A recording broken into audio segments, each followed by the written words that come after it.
Tonight's meeting, the Metropolitan, Nashville, and Davidson County Council is coming to you live from the council chambers at the historic Metro Courthouse. It's a public affairs presentation of the Metro Nashville Network. Good evening, everyone. I'm Pat Nolan, your announcer for this program. Tonight, the 15th Metropolitan Council holds its 73rd business meeting of a four-year term. This is the 19th council meeting of 2022. It includes that also includes one adjourned special meeting that was held earlier this calendar year. Tonight's council agenda is 31 pages long with 91 items. That includes one proposed council rule change, a public comment period. There are also 26 resolutions, 21 first reading bills, 25 second reading measures, and 18 ordinances on third and final reading. In addition, the council will consider 3 mayoral appointments to 2 Metro boards and commissions. That includes 1 appointment to the Auditorium Commission and 2 to the Hospital Board Authority. Proposed council rule change changes the impact of committee operations. Rule change says if a committee lacks a quorum, a council member at large may join as a committee member as a voting member in order to meet that quorum. If a chair or vice chair is not present at the committee meeting, a council member at large may then act also as well as the chair of the committee. It'll take 2/3 vote of the council to change the rule tonight. One major action is the expected approval of resolutions RS 2022-1744 and 1745 that would green light contracts between the Metro Health Department and the Mental Health Cooperative to provide expertise and staff in emergency behavioral health care to support the launch and funding of the pilot year of the Metropolitan Police Department's co-response model with Nashville Partners in Care. Another resolution would okay a 24/7 mental health cooperative treatment center to provide urgent mental health care alternatives to emergency room or going to jail. The cost of both contracts would be over $3.9 million. These resolutions were deferred 2 weeks ago. The third resolution, RS 2022-1746, approves a contract between the Metro Health and the Neighborhood Health Incorporated to provide homeless individuals with medical and dental services at 2 or more clinics in or near downtown Nashville. This is a 1-year extension of a contract that's been in place since 2005. The contract has a cost of just over $355,000 per year. There's also RS 22-1767. It will begin the process following state law that authorized local governments to implement a program offering commercial property owners an alternative measure to obtain long-term financing for clean energy and resilience improvements to their real property. The next step of this, if this resolution is approved tonight, would be a public hearing before the council at its next meeting on October 4th. After all the specific rules of the program are later approved by council resolution, the program would allow commercial property owners with a qualifying project to enter into a written contract with Metro to enact a special assessment on their property that will repay their long-term financing of these improvements and do so by installments. This would be a special assessment that would become a first and priority lien on the property with the same property status as a tax lien. It will be collected by the Metro trustee in the same manner as property taxes. This is a so-called C-PACER assessment. It would run with the property and cannot be eliminated by a back tax sale. In the area of flood control tonight, the council will consider 2 resolutions, RS 2022-1776 and 1777, that will acquire additional flood-prone properties. That includes 3 properties in the 7 Mile Creek watershed district in District 26 and replaces 4 properties on the list of other flood-prone properties that will be acquired. Parcels to be removed are in Council District 16, 30, and 31. Parcels to be added are in Council District 16. The 4 pieces to be added are all on Windpole Drive. The total cost of these acquisitions will be about $2.4 million. It will come from Metro Water Services funds. Also related to flood control, RS 2022-1778 and 1779 would approve contracts totaling more than $108,000. Again, in Water Services Fund to hire 2 local nonprofit groups, the Tennessee Environmental Council and the Cumberland River Compact, to provide trash and debris removal around Nashville's waterways. Both groups will coordinate a total of 42 cleanups over the next 18 months. RS 2022-1770 would approve accepting a $390,000 plus grant from the Federal Department of Homeland Security for the Metro Fire Department. The funds will provide chemical, biological, radiological, and nuclear-related safety equipment to replace existing equipment that is worn out or broken. It would also replace worn out or broken fitness equipment in each of the fire halls. Metro will match that grant with just over $39,000 in local funds. RS 2022-1773 approves a contract between Metro Libraries and the Oasis Center to provide ongoing support to high school students who participate in Metro Opportunity Now program, including meeting with designated staff members, development of a college plan, ongoing monitoring of students' goals, and assistance with the college application process, along with other support. On a memorializing resolution tonight, the council will likely approve ones to honor the life of Davidson County Circuit Court Judge Philip E. Smith and mark the retirement of longtime General Sessions Judge Mike Mondelli. Council will also likely support a resolution supporting the AARP network of age-friendly communities to further livability in Nashville. Nashville and Davidson County. Council will also recognize the 20th anniversary of Connections America and recognize September 15th through October 15th as Hispanic Heritage Month in Nashville and Davidson County. Finally, the Council will consider and perhaps debate a resolution to declare Metropolitan government's opposition to nuclear weapons and to urge the U.S. government to sign the Treaty on the Prohibition of Nuclear Weapons and take action to prevent nuclear war. Under first reading bills, one would establish a bicycle and pedestrian safe advisory commission. On second reading ordinances, BL 2022-1381 will require the annual in lieu of tax payments from the city's Convention Center Commission to be dedicated to affordable housing initiatives in Nashville and Davidson County. The bill was deferred back in August for more study.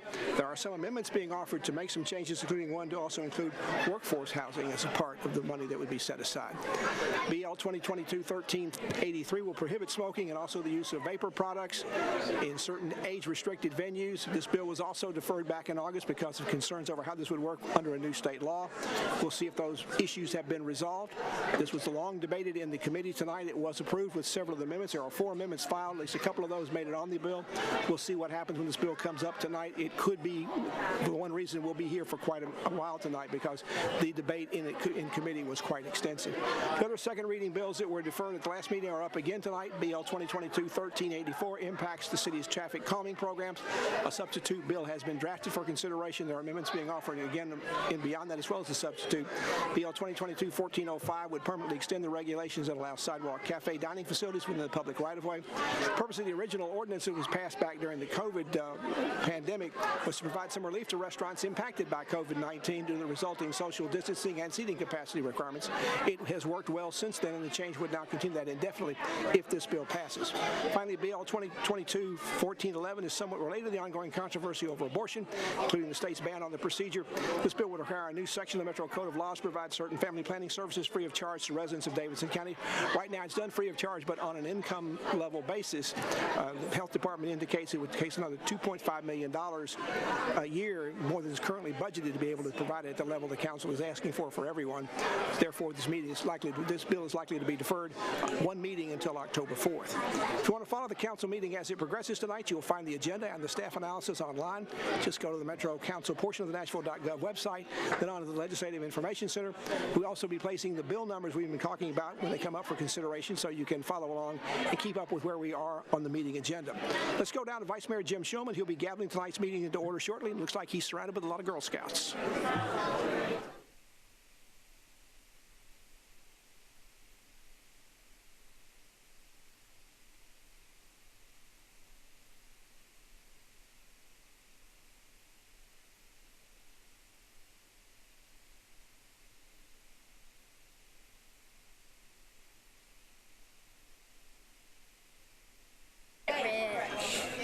One bang and then keep moving.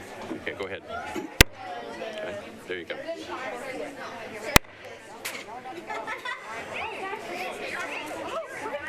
Right here. Too much friends, because then soon they're gonna backstab me.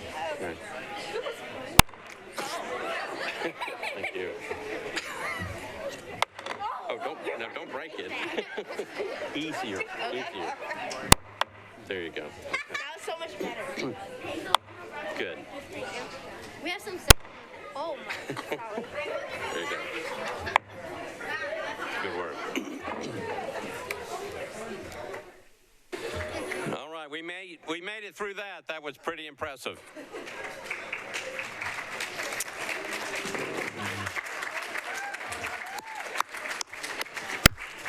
All right, will the meeting please come to order? We welcome you to the Metro Council. Today is Tuesday, September 20th, 2022.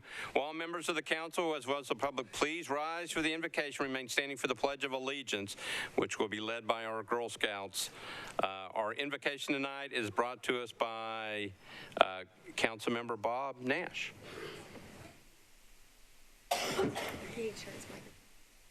Our Father, who art in heaven, hallowed be thy name. We pray, Lord, that your kingdom will come and your will be done here on earth as it is in heaven. Give us this day our daily bread. Feed our minds, our bodies, and spirits so that we can be all you would have us be. Lord, forgive us our sins, which are too many to be numbered. And let us be examples of your grace and help us forgive those who we believe have sinned against us. Don't let us be led into temptation. Do deliver us from evil. For thou art the kingdom and the power and the glory forever.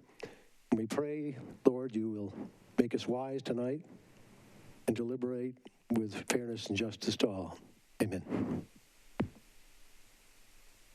I pledge allegiance To the flag of the United States.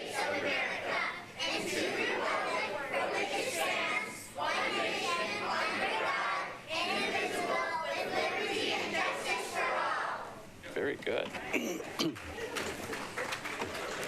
All right, very good. Okay, so everybody can be seated except for the Girl Scouts in front. I'm going to introduce them. This is Troop 1212. It's a part of Girl Scouts Middle Tennessee Service Unit 52. They represent 3 metro elementary schools and 3 different grades, 2nd through 4th. It's a hybrid troop of Girl Scout brownies and juniors. Did I say that right? Okay. All right. They like to team up with other troops in their service unit, especially older girls, and cannot wait to mentor younger Daisy Troop girls.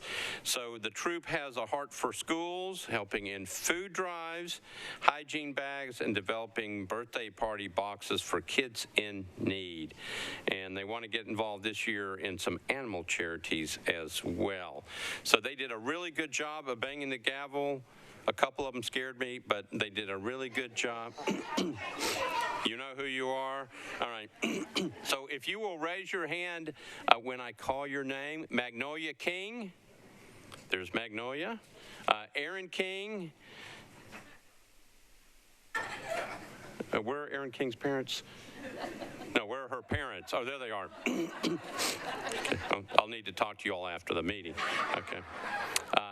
Is it Isla or Isla? Isla Hall. Okay. Krista Freeman. Okay. Cassidy Freeman. Hey, Cassidy. Taryn Massey. There's Taryn. Nyla Tekla Miriam. Okay. There's Nyla. And Ellen Anthony. And Hazel Harding. There's Hazel. And we have a couple of other folks who couldn't come tonight, but were also weren't in attendance, but also were part of, what, did I say somebody? Okay. You all are going to be future council members. Okay. Ruby Lawrence, Anna Van Dyke, Morgan Miller Kennedy, Stella Fernandez, Isabella Fox, and Raina Robinson also were helpful. They just couldn't be here tonight. So thank you all for banging the gavel. I hope you will stay, and I hope you had fun doing this, okay? Thank you all, and we really appreciate you being here.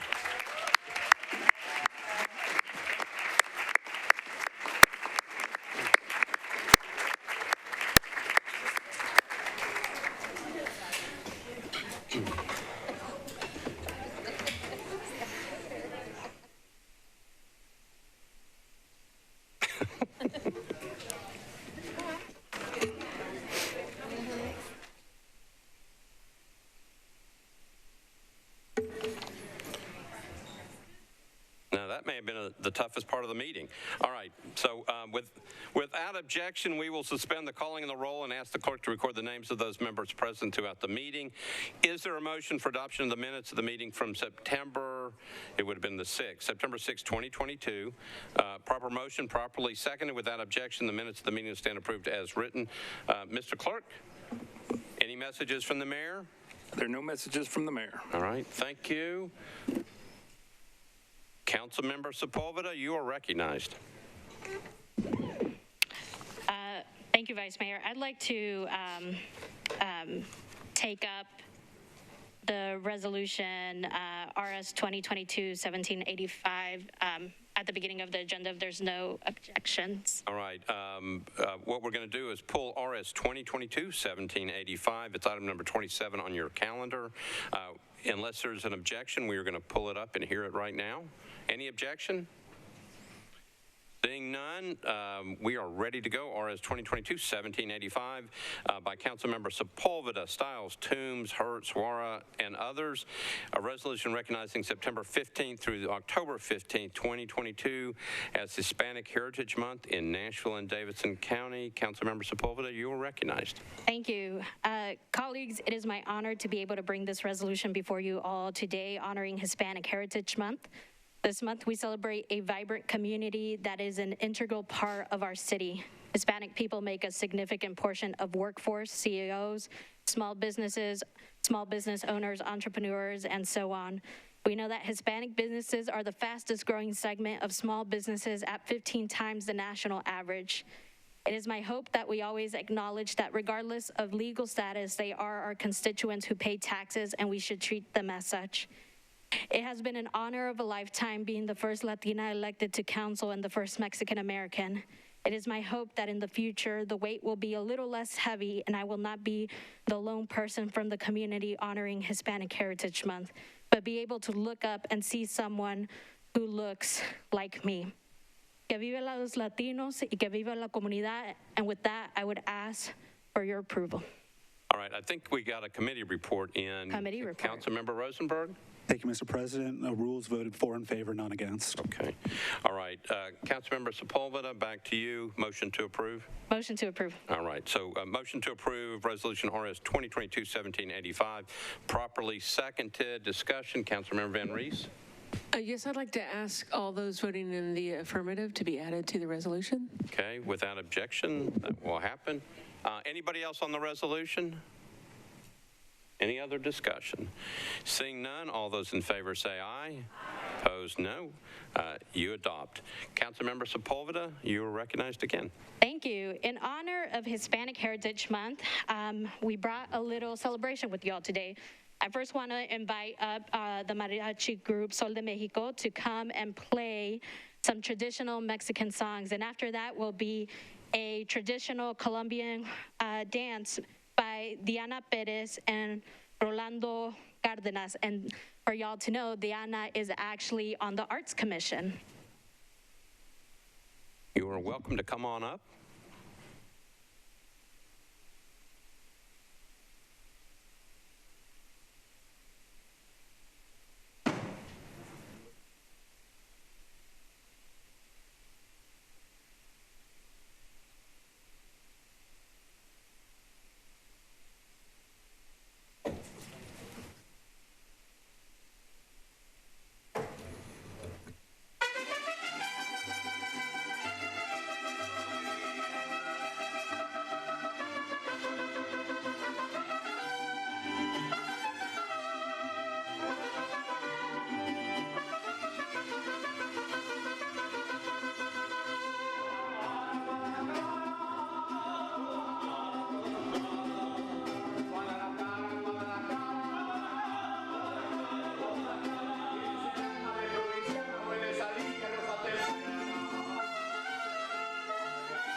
So Councilmember Sepulveda, you're also recognized.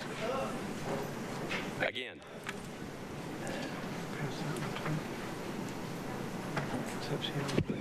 I would now like to present Diana Perez and Rolando Cardenas, who will be performing a traditional Colombian dance.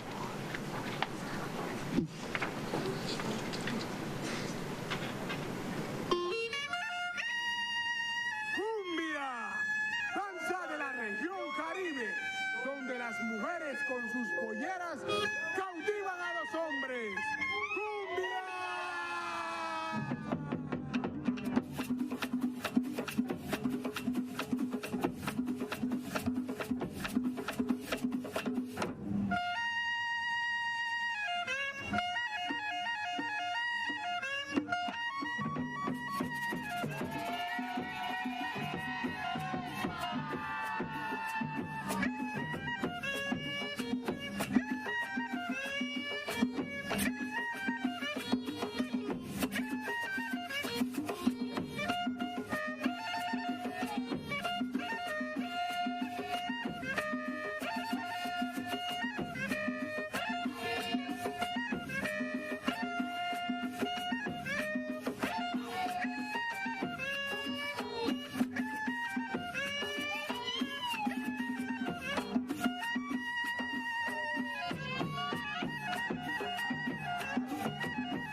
Councilmember Sepulveda, you're recognized.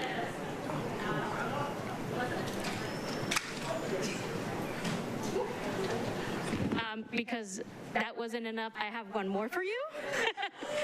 So this is a traditional Mexican dance presented by Sol de Mexico. So please welcome them. Get in.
Thank you, Vice Mayor. Thank you, colleagues, and happy Hispanic Heritage Month.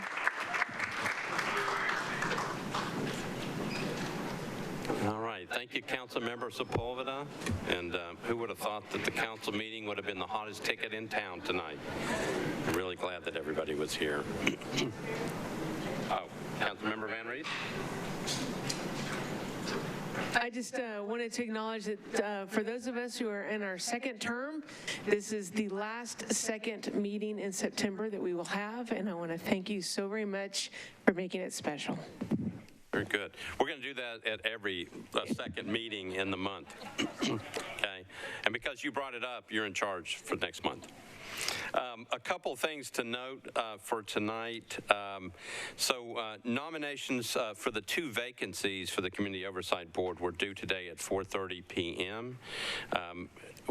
checking with the clerk, we received one council nomination for the board by the deadline, so that is okay, but we received no nominations either from a community group or by private petition signed by 50 residents. So after talking to our legal counsel, the idea is that we redo it. We send it back out. Because we didn't get any nominations this time, we don't extend it. We actually submit a new proposal and start again. So we will try that again. We'll probably have that ready for the next meeting. Okay. So again, we got one nomination by the council. That will be taken up at the next council meeting. But as for the vacancy for either by a community group or by private petition, we will start over again. Councilmember Young, you have a question? You just look like you had a question. Okay. All right. Any questions on that one? Okay, the next one is you should have received an email about a vacancy on the Health and Educational Facilities Board. That vacancy is to be filled by the Metro Council. The term is for 6 years and will be filled pursuant to Rule 50 of the Metro Council rules.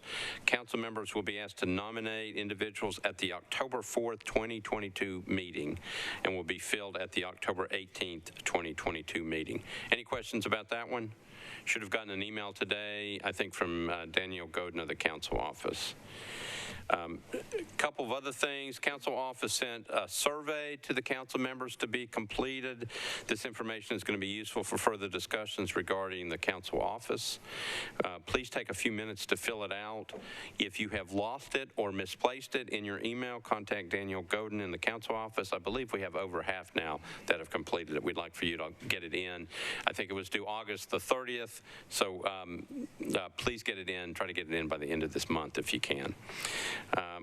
Tremendous amounts of bad weather, obviously hitting the mainland, the United States and Puerto Rico. Our hearts go out to those individuals trying to get through that. We do recognize the passing since our last meeting of Queen Elizabeth II, and we still remember that the country and people of Ukraine are at war. Keep them in your thoughts. We are ready to move on to elections and confirmations. Councilmember Rosenberg, have you got this? Councilmember Rosenberg. Report from the Rules Committee. Thank you, Mr. President. We had 3 appointments. The first was the Auditorium Commission appointment of Ms. Juanita Trauber for a term expiring on June 30th, 2025, as well as the Hospital Authority appointment of Dr. Andrea A. Birch for a term expiring on July 1st, 2027, and the Hospital Authority appointment of Dr. Robert F. Miller for a term expiring on September 6th, 2025. All 4 were approved, 4 in favor, none against, and I move approval. Okay. So Councilmember Rosenberg has moved approval of those 3 the 3 appointments. Got a motion properly seconded. Any discussion on the nominations? Seeing none, we are ready to vote. All those in favor say aye. Opposed, no. All 3 are elected. If you will stand when I call your name and just remain standing, Ms. Juanita Trauber for the Auditorium Commission, Dr. Andrea A. Birch for the Hospital Authority Board, and Dr. Robert F. Miller for the Hospital Authority Board. There they are. Thank you all very much for being willing to put in so much time that you're going to spend doing this, and we certainly appreciate your efforts in serving the city of Nashville. Thank you very much.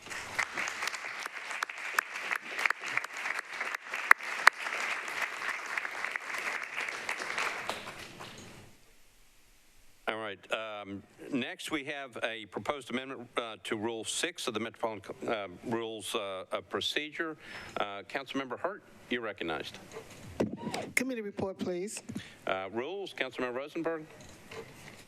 Thank you, Mr. President. The Rules Committee voted to recommend approval, 3 in favor, 1 against. Okay. Councilmember Hurt, you're recognized. Yes, I'd like to move for approval with a brief statement. Okay. So I got a motion to approve, properly seconded. Back to you. Thank you.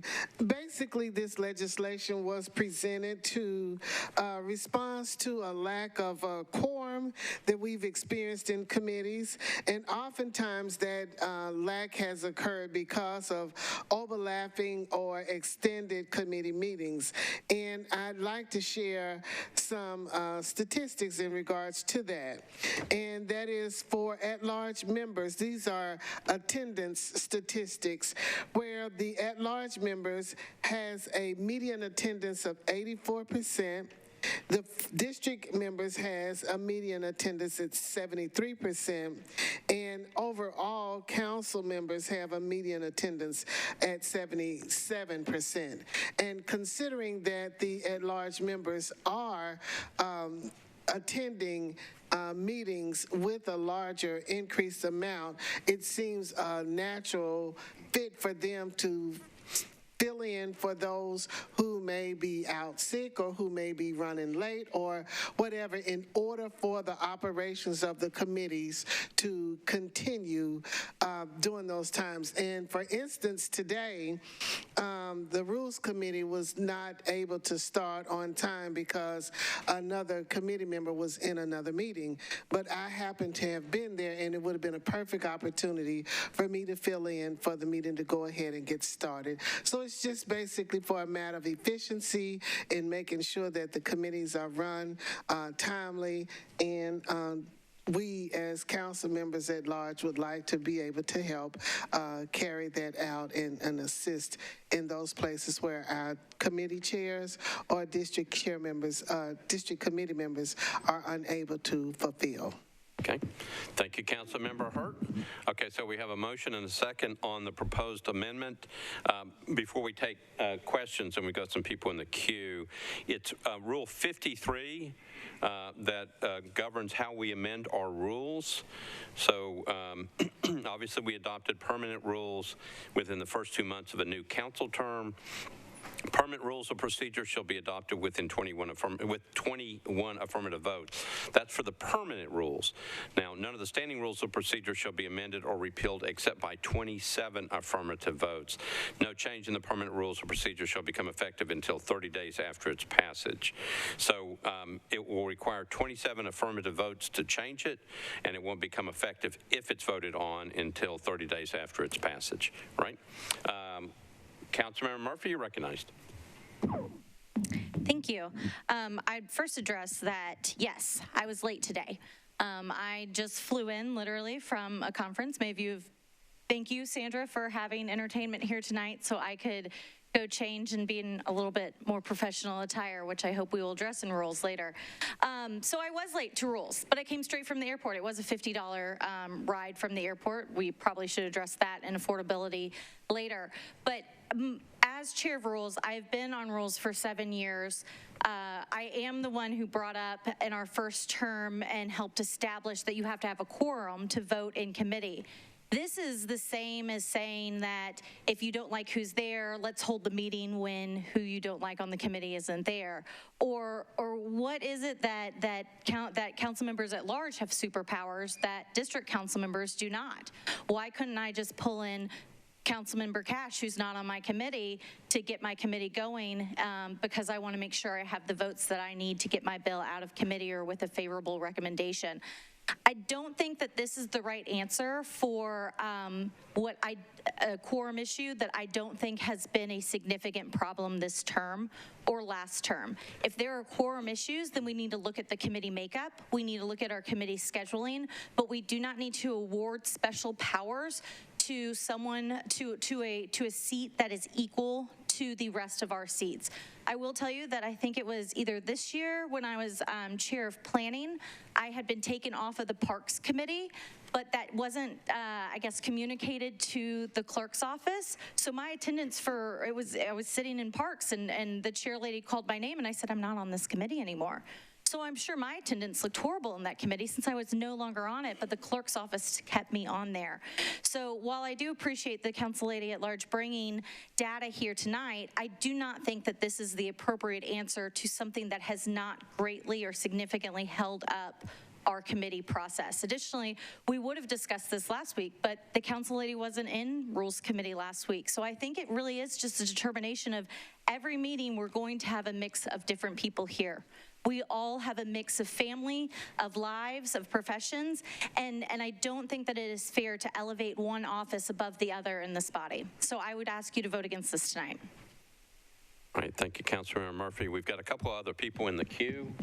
Councilmember Parker, you're recognized. Thank you, Vice Mayor. So I appreciate what's the problem that we're trying to accomplish here. I've waited in committee rooms for quorum, and we had a quorum issue this evening that we were able to work out as soon as one thing was done. I ran across the hallway and helped make quorum. The two things that concern me here are I don't necessarily agree with the idea that an at-large member should have the ability to do this, whereas other members of the body don't. I mean, it's not spelled out how our committees are structured and what the point is, but I think that the idea is that we sort of listen to certain types of legislation, we deal with certain departmental folks, we become or already are sort of subject matter experts in, to varying degrees in the committees that we're assigned to. And I mean, I think that I appreciate what's trying to be accomplished here, but like most proposed rule changes, there are trade-offs, and I can potentially see some really negative potential trade-offs of this one. Folks running around to, it's very concerning if there's a contentious bill, sort of, having the ability to modify the makeup of that committee in certain contexts seems potentially problematic to me. So with that, I'm not going to repeat everything that others have said, and I'll be voting against this tonight. Thank you. Okay, thank you. Councilmember Parker. Councilmember Sledge. Thank you, Vice Mayor. I just wanted to bring up an additional, I guess, logistical question. Is I do understand the intent. I think my issue would be if, in the case of Councilmember Murphy describing that, if a council member is running late and an at-large member comes in and sort of fills that seat for the time being, what happens if the district member then shows up or the committee member shows up? So I do think it presents a lot of confusion. I don't think I can support it as it's written right now. And I will point out for audience members to know, for committees for us, we do have to have a recommendation from a committee, but we're not killing bills in committee typically unless there's an indefinite deferral vote. So it's for us to sort of get the education and questions out as we need to, and I fear that this does actually kind of lend a veneer to it that I don't think is intended. So I can't support this tonight. Thank you, Vice Mayor. All right, thank you, Councilmember Bradford. Previous question. Okay, so Councilmember Bradford has called the previous question. Okay, so we're not voting on the motion, we're voting on the previous question. All those in favor of the previous question say aye. Aye. Opposed, no. Previous question prevails. All right, so we're voting on a motion to approve. It's an amendment to Rule 6 by Councilmember Hurt, and we have to go on the board. We're going to need 27 votes for the amendment to pass. So we are waiting for the clerk. Is there any way I can respond to something that was said? So, Councilmember Hurt, you can't because the previous question was called, and that cuts off debate. The reason we couldn't go back to you was that other people needed to speak before you did, since you'd already spoken on the measure. And when council, I tried to debate, but I got off a plane and came straight here too from a comment. Understand, but previous question cuts off the debate and puts us on a vote. Okay. Mr. Clerk, you ready? Okay, we're voting on a motion to approve an amendment to Rule 6. If you're for the change, you would vote aye. If you're against it, you vote no. Mr. Clerk, open up the machines.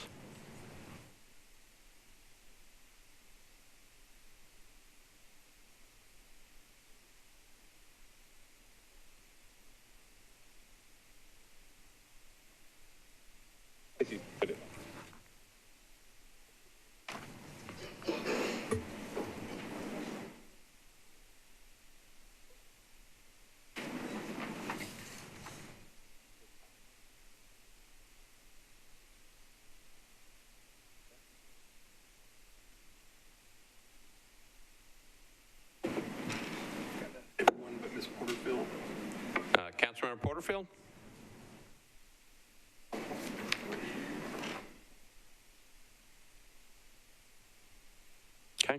votes are in. Mr. Clerk, close the machines, take the vote.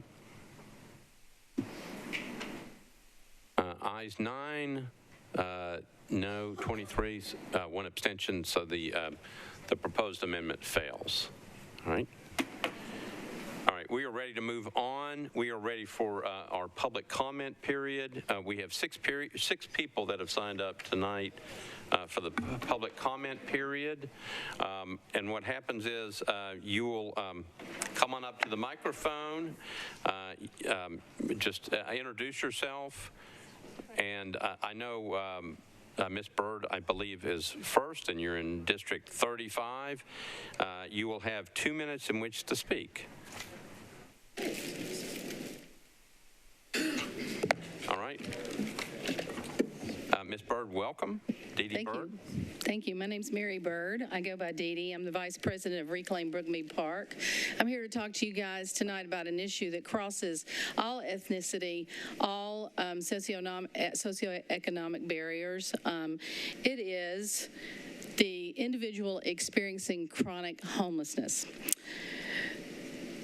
I live in District 35, where Brookmead Park is. I am the Vice President of Reclaim Brookmead Park. I don't know if I said that or not. You have before you next month $50 million that has been allocated by the executive branch of this government to the legislative branch of this government to make a difference in what happens to the homeless individual.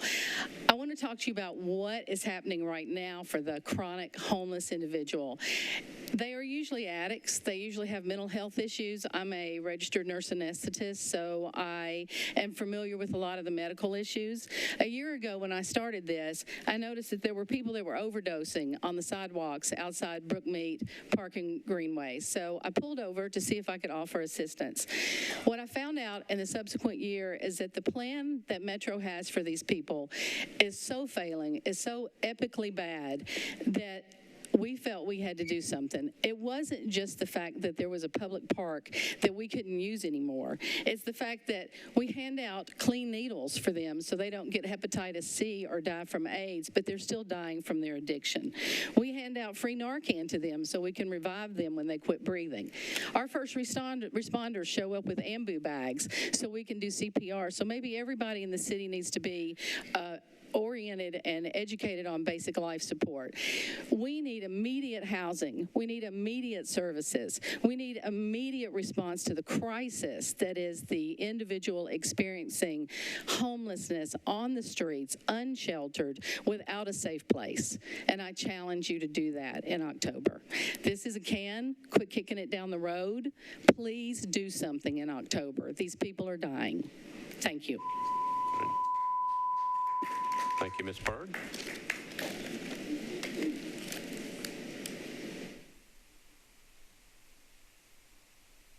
Good evening. My name is Mercedes Vex, and I am the treasurer for Reclaim Brookmead Park.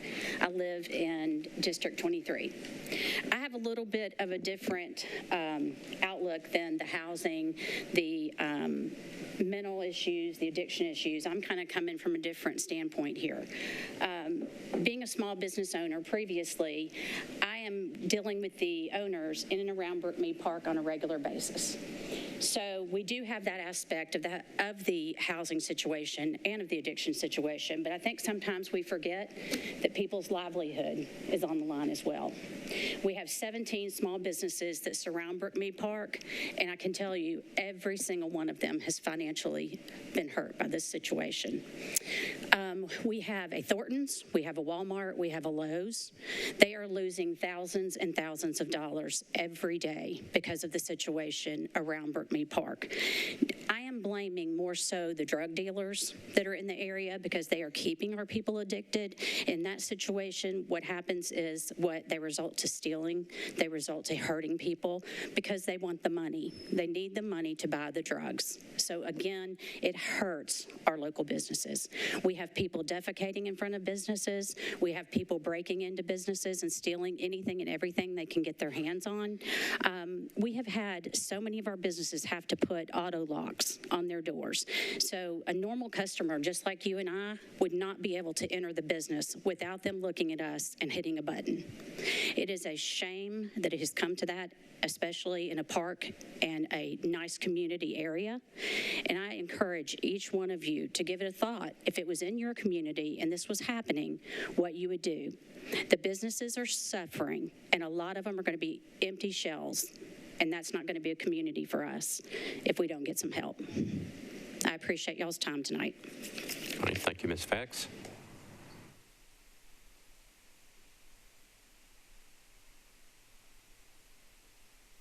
My name is Tim Tomes. I live in Sylvan Park.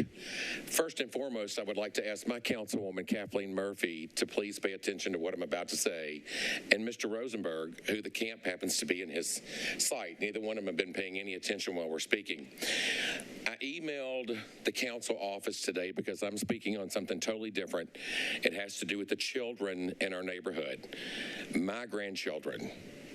My 6-year-old granddaughter and what she has to see every morning when I take her to school. I'm very blessed to be able to do this with my grandchildren.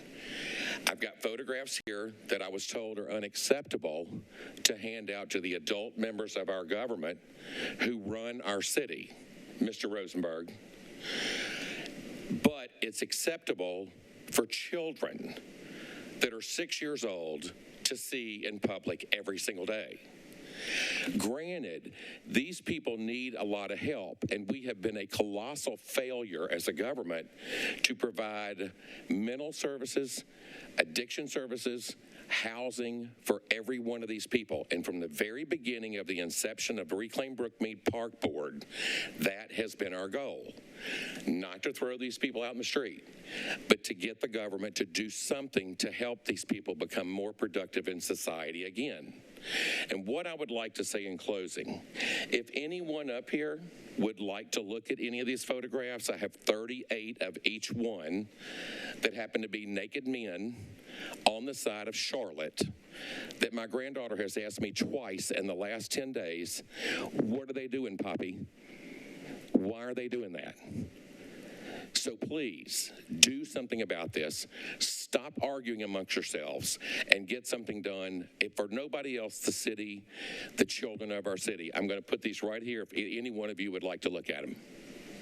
Thank you, Mr. Tomes. Ms. Lowe. Hello, my name is Rebecca Lowe, and I'm the founder of Reclaim Brookmead Park. And for years, the community in West Nashville has begged for transitional housing for the current homeless encampment in Brookmead Park. And last month, you had some resolutions proposing $50 million of allocation toward the homelessness issue, and that included $9 million toward transitional gap housing. However, $25 million we noticed was going toward financing builders of permanent supportive housing. So half the funds will affect change years from now. I can't help but think we'd want to spend our resources on affecting change quickly and compassionately to address individuals living and actually dying in the woods. It really seems a little bit lopsided. So as far as how you spend the money, please do your research. We always hear you tell us about public will. And I hate that it's such a hard sell, but micro-housing transition villages are working all over the country, and Nashville wants it. The public doesn't even understand or know what a Nashville Mobile Navigation Center is. And if it worked, according to the plan, our park would actually be in rehab this month. So quite frankly, we don't trust it. The community wants to get behind something. They want to see what could work. And speaking of community, encampments are communities too, obviously. And you get lonely when you're separated from your friends and your loved ones. It's important to honor that and have a place where people are more inclined to stay and detox from being homeless. Other cities are creating these successful transition villages using the exact same pallet shelters we have over 100 of in storage and aren't using for whatever reason. For God's sake, buy some more. And then get Metro Parks and Rec to gift the 50 acres over on Cockrell Bend so that the public can see something and get behind it, and we can put our efforts to creating it and supporting it. And then after we've done that, Show us the nonprofits who are going to support that and make them accountable and let the public know who's actually doing a successful job so we know who to get behind and support. Thank you. Thank you, Ms. Lowe. So the first four speakers were all part of Reclaim Brookmead Park. I just want to make sure that Ms. Byrd is from Council District 35. Ms. Vex is from Council District 23. Mr. Tones from Council District 24. And Ms. Lowe is also from Council District 35. All right. The next two speakers will be from Council District number 2. Mr. Mims. Hello, everyone. First, let me start out by saying thank you for all of your service here on the council. It's very much appreciated, and thanks for the opportunity to speak. My name is Chris Mims. I'm one of the board members on the HOA for Cottage Park Community in District 2. I'm here to voice my frustration with an issue with stormwater that we've been having since 2018, since this community was fixed, or actually completely built, I mean. And it's still not signed off by Metro. We've tried to go through the proper channels of getting this addressed, and nothing seems to be moving. We had a meeting back in August 2021 between Metro Stormwater, which Mr. Honeysucker was there for, the builder, Invent Communities and Building Masters, Dale and Associates, who drew up the plans for stormwater, as well as Ms. Toombs, who is our councilwoman, and the HOA board. We were told that that was going to be completed within 30 to 60 days, and it has not. I personally reached out multiple times, as well as the board, with no communication between anyone. And so there's a couple of questions, just for sake of time, that I have that I've been trying to get addressed. During our meeting in August 2021, the builder was given 30 to 60 days to correct this with Metro, and there's nothing being done. What can Metro do to fix it? This builder, from our understanding, does not have a bond, so we can't pull it. So how can we, fix that? Or isn't that required for a builder to have a bond to build such a community? Also, from my understanding, one home from each phase should be held until it is cleared by Metro, and all homes have been sold. And the last one is, who's going to be responsible for the payment of all the stormwater damage that has already been done from the stormwater coming from the other community that has washed away the concrete, that has messed up the rain gardens, those types of things. So those are my questions for Metro. Thank you. All right. Thank you, Mr. Mims.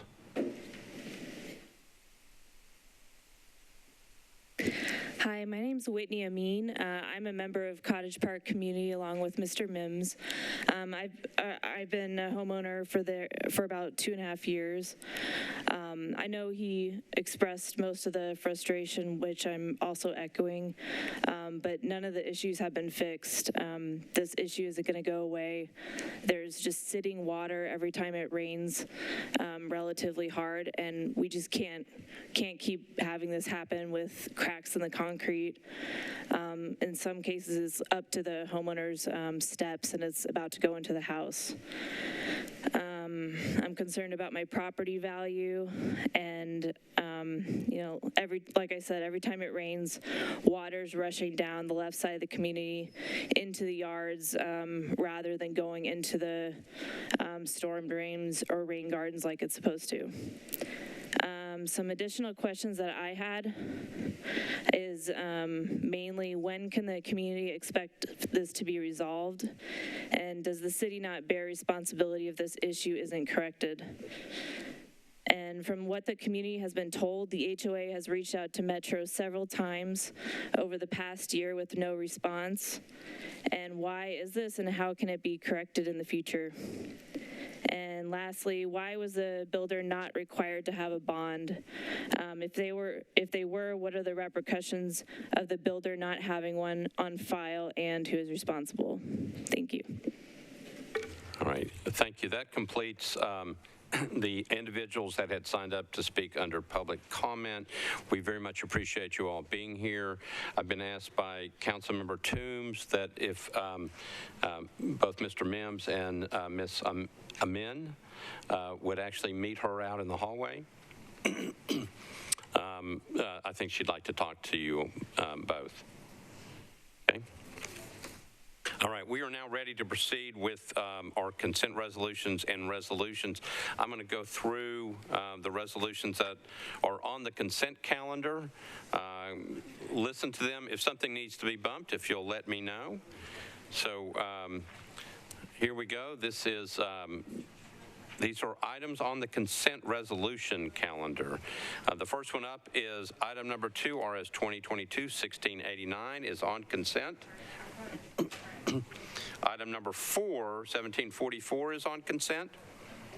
1745 is on consent.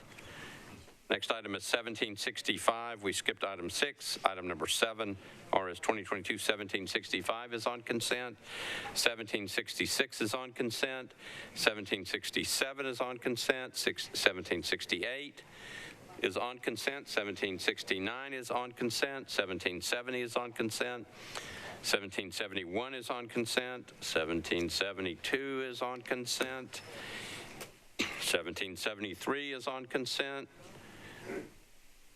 1775 is on consent. 1776 is on consent. 1777 on consent. 1778 is on consent. 1779 is on consent. 1781 is on consent. 1782 is on consent. 1783 is on consent. 1784 is on consent, and we've already handled 1785. Anything that needs to be bumped off? Councilmember Van Rees, you're recognized. 1783, please. Okay.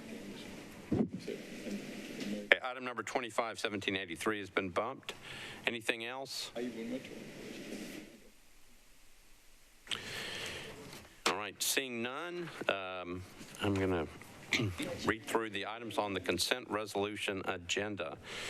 The first one up is RS 2022-1689. That's item number 2 by O'Connell and Hancock. It's a resolution exempting 11 Music Square E, number 104, from the minimum distance requirements for obtaining a short-term rental property, a non-owner occupied permit. Next item is RS 2022-1744 by Council Members Roten, Gamble, Syracuse, and others. It's a resolution approving a grant contract between the Metropolitan Government through the Board of Health and the Mental Health Cooperative to provide expertise and staff in emergency behavioral health care to support the launch and pilot year of the Metropolitan Nashville Police Department's co-response model, Nashville Partners in Care. Next item is item number 5, RS 2022-1745, Roten, Gamble, Syracuse, and others. It's a resolution approving a grant contract between the Metropolitan Government through the Board of Health and the Mental Health Cooperative to provide funds to operate a 24/7 mental health co-op treatment center to provide urgent mental health care alternatives to the emergency room or jail. Next item is item number 7, RS 2022-1765 by Councilmember Gamble. It's a resolution approving Amendment 1 to a grant contract between the Metropolitan Government of Nashville and Davidson County and Fuse Corps. Next one is RS 2022-1766, Gamble and Saguaro, resolution approving a grant contract between the Metropolitan Government through the Davidson County Juvenile Court and Youth Advocate Programs, Inc. to fund the continuation of the Wrapping Around Families for Success program. RS 2022-1767 by Councilmember Allen. It's a resolution affirming the intent of the Metropolitan Government of Nashville and Davidson County to explore a commercial property assessed clean energy and resiliency program within Nashville and Davidson County, Tennessee. Gamble and Saguaro and others have the next one, RS 2022-1768. It's a resolution approving Amendment 1 to a grant from the Tennessee Department of Human Services to the Metropolitan Government through the Metro Action Commission to address community needs resulting from the COVID-19 pandemic. RS 2022-1769, Gamble and Welsh, a resolution approving Amendment 1 to a Summer Jobs Connect grant from the Cities for Financial Empowerment Fund, Inc. to the Metropolitan Government through the Metro Action Commission to implement a comprehensive financial empowerment program that provides participants with access to Safe Bank or credit union products. RS 2022-1770, item number 12, Gamble, Syracuse, and others. Resolution accepting a grant for the U.S. Department of Homeland Security to the Metropolitan Government through the Nashville Fire Department to protect the health and safety of the public and firefighting personnel against fire and fire-related hazards. Next item is item number 13, RS 2022-1771, Gamble and Syracuse. It's a resolution approving an application for a hazardous materials emergency preparedness grant from TEMA to the Metropolitan government through the Office of Emergency Management to stay abreast of emerging trends and deliver the latest and most pertinent training possible, increasing effectiveness of safety and efficiently handling hazardous material. RS 2022-1772, Gamble, Syracuse, and others. It's a resolution approving Amendment 1 to a grant from a Step Ahead Foundation, Middle Tennessee, to the Metropolitan government through the Board of Health to provide reimbursement for certain costs associated with providing long-acting reversible contraception. Item number 15, RS 2022-1773 by Gamble, Hurt, and others. It's a resolution appropriating $250,000 to a grant contract by and between the Metropolitan government acting through the Nashville Public Library and Oasis Center, Inc. to provide college access services for the Opportunity Now program. Next item is item number 17, RS 2022-1775, Gamble, Hurt, and others. Resolution approving amendments to a contract number L5161, which is a grant contract between Aspiring Youth Enrichment Services and the Metropolitan government, and also contract number L5170, grant contract between Global Outreach Developments International and the Metropolitan government for the provision of free and high-quality after-school programs through the Nashville After Zone Alliance. Item number 18, RS 2022-1776, Johnston, Gamble, and others, is resolution approving a project modification to an agreement between the Metropolitan government and the United States Department of Army to add 3 parcels related to the acquisition and removal of flood-prone properties in the 7 Mile Creek watersheds. RS 2022-1777, Welsh, Rutherford, Gamble, and others. Resolution approving a project modification to an agreement between the Metropolitan government of Nashville and Davidson County and the U.S. Department of Army. Replace 4 parcels related to the acquisition and removal of flood-prone properties in the Mill Creek, Sorghum Branch, and Whittemore Branch watersheds. RS 2022-1778, item number 20, Gamble, Pulley, and Hancock. It's a resolution appropriating $42,405 to a grant contract by the Metropolitan government acting through Metropolitan Department of Water and Sewerage Services and the Tennessee Environmental Council to provide trash and debris removal around Nashville's waterways. Next item is item number 21, RS 2022-1779, Gamble, Pulley, and others. Resolution appropriating $66,275 to a grant contract by the Metropolitan government acting through the Metropolitan Department of Water and Sewerage Services and the Cumberland River Compact to provide trash and debris removal around Nashville's waterways. The next item is RS 2022-1781. It's a resolution honoring the life of Davidson County Circuit Court Judge Philip E. Smith. RS 2022-1782 by Councilmember Hurt. A resolution recognizing the retirement of Davidson County Division 6 Judge Michael F. Mondelli. And next, the last one on the consent calendar is RS 2022-1784 by Councilmember Sledge. It's a resolution recognizing the 20th anniversary of Conexion Americas. Anything needs to be bumped off that calendar? Councilmember O'Connell? Let's see. Thank you, Mr. President. I need to bump RS 2022-1689, please. Item 2. Okay, item 2 has been bumped. Okay, thank you. All right. Anything else? All right, seeing none, I need some committee reports. Budget and Finance, Councilmember Gamble. Thank you, Vice Chair. Budget and Finance had a consent agenda for RS 2022-1765, 1765, 1766, 1767, 1768, 1769, 1770, 1771, 1773, 1775, 1777, 1778, and 1779. 1774 was pulled off. Is that correct? Which one? 1774. Yeah, 1774 was pulled off. Okay. Yes. So all the aforementioned resolutions, the committee recommended approval. 12 in favor for all of those, and 0 against, except for 1746 and 1746 had 11 in favor, 0 against. Okay, so 1746 was not on consent. Okay. But 1744 and 1745 were. Okay, so we'll add 1744 to that consent, and then you said 1770. 1745. 45 was pulled off, and that wasn't on my list. Okay, 1745 actually was on consent, is on consent, so it may not be on your consent calendar, but they put it on. Okay. Do Do you have, how All many? in favor? Yeah. 12 in favor, 0 against. Okay, that's Thank you. Okay, thank you. All right, Human Services, Councilmember Druffel. Yeah, thanks, Chair. 1768 approved, 640 against. Resolution 1769 approved, 640 against. All right, thank you. Councilmember Withers, Planning and Zoning. Thank you, Mr. Vice Mayor. Planning and Zoning met and considered resolutions RS 2022-1776 and 1777 and recommended approval of both, 9 in favor, 0 against, 0 abstentions. All right, thank you. Councilmember Syracuse, Public Health. Thank you, Vice Mayor. Public Health and Safety voted on 1744, 1745, 1746, 1770, 1771, and 1772. 8 in favor, 0 against. All right, thank you. Public Facilities, Councilmember Hart.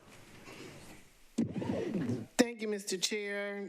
RS 2022-1773, 1774, 1775, all were approved, 5 in favor, 0 against. Okay, thank you. Councilmember Murphy, Councilmember Rosenberg, rules. Thank you, Mr. President. Rules had RS 2022-1781, 82, 83, 84, and 85, and voted to approve all of them, 4 in favor, none against. Okay, thank you. And last but not least, Councilmember Pulley. Thank you, Mr. Vice Mayor. Transportation recommended approval of RS 2022-1776 through 1779. 8 in favor, 0 against. And with that, I move approval of the consent agenda. All right, so Councilmember Pulley has moved approval of the consent agenda for resolutions. Properly seconded. Any discussion on the motion? Seeing none, we're ready to vote. All those in favor say aye. Opposed, no. Resolution consent agenda passes. All right, so we'll go back and pick up the the resolutions that were not on the consent calendar. Item number 2, RS 2022-1689 by O'Connell and Hancock. It's a resolution exempting 11 Music Square E. Item number 104 from the minimum distance requirements for obtaining a short-term rental property, not owner-occupied permit. Councilmember O'Connell, you're recognized. Thank you, Mr. President.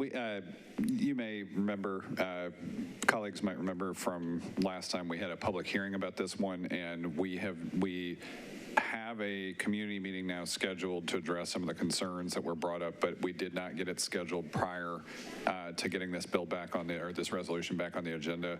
Would like to defer it 2 more meetings, and I'm sorry, I should have done that first. Move to defer 2 more meetings with brief comment. All right, so the motion is to defer 2 meetings, properly seconded. Back to you, Councilmember. Thank you, and sorry about that, started the comment early, but basically we've got a community meeting scheduled for owners and residents at Spence Manor.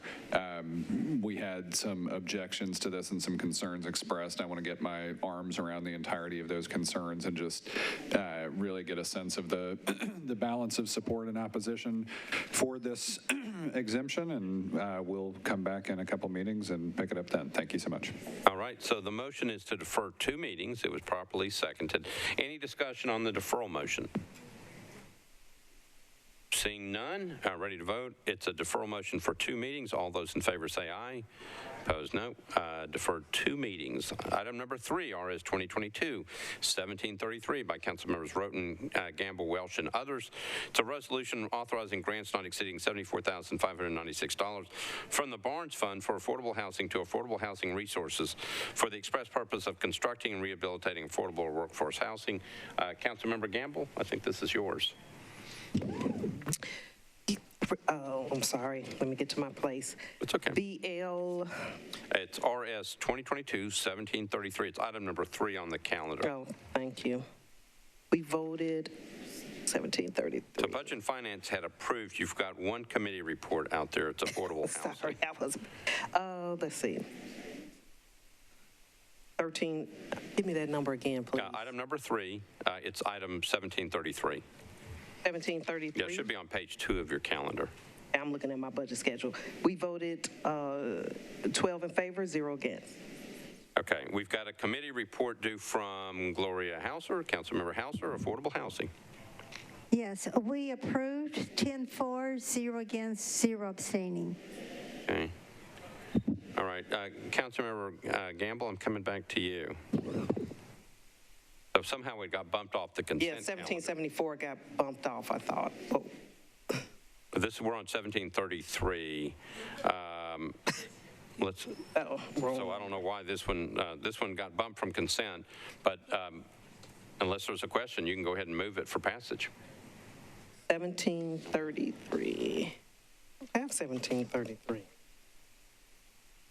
Are we looking at RS 1773? No, it's RS 2022-1733, and it should be, it's the second one on our consent calendar. It may be, it already went through budget and finance, so it may not even be on your Yeah, it's not on my calendar. It's not on my so agenda. Simply all you have to do is move for approval. Move for approval. Okay, so got a motion to approve RS 2022-1733, properly seconded. Any discussion on this one? Seeing none, we're ready to vote. All those in favor say aye. Opposed, no. This one's adopted. All right, next item up is RS 2022-1746. This is item number 6. So, Councilmember Gamble, it's coming your way. Yes. It's a resolution approving a contract for services by and between the Metropolitan Government acting through the Metropolitan Board of Health and Neighborhood Health to provide homeless individuals with medical and dental services at 2 or more clinics in or near downtown Nashville. Councilmember Gamble, you have, actually there's 2 committee reports to get. You're recognized. Thank you. Budget and Finance Committee recommended approval, 11 in favor, 0 against, 1 abstention. All right, and then Public Health has a committee report. Councilmember Syracuse. We're on item number 6, RS 2022-1746. 1746, sorry, I gave that before, my bad.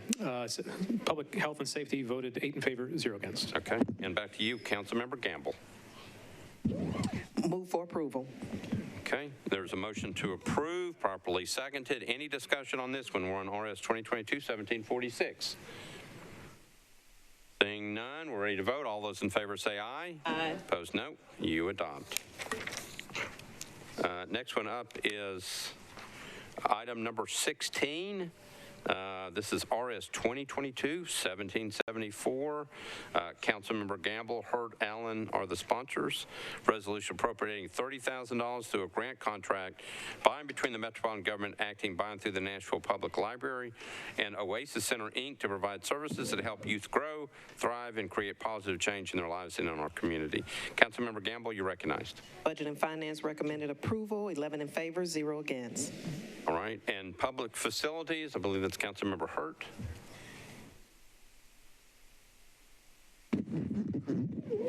Public Facilities approved, 5 in favor and 0 against. Okay, thank you, Councilmember.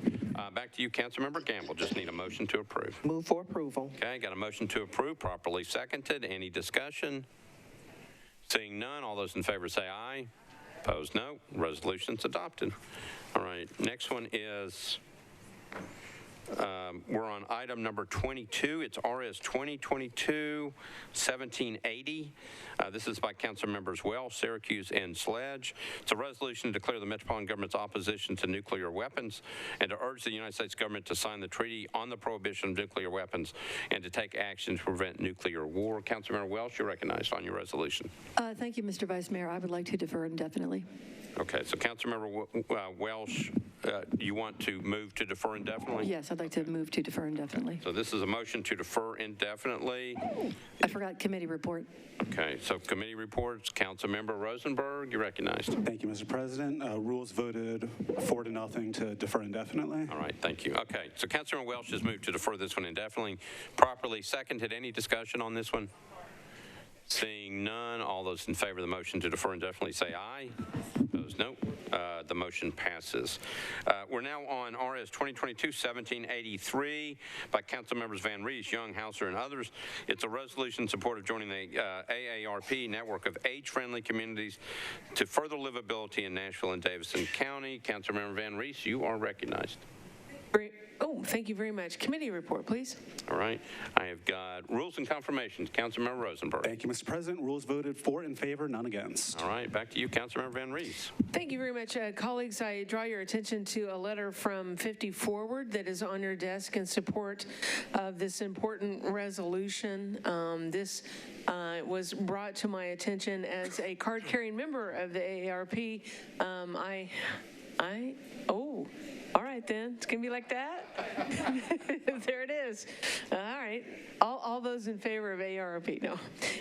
I was surprised to hear that there are over 1 million individuals over the age of 65 in the state of Tennessee, and 93,000 of them over the age of 65 here in Davidson County.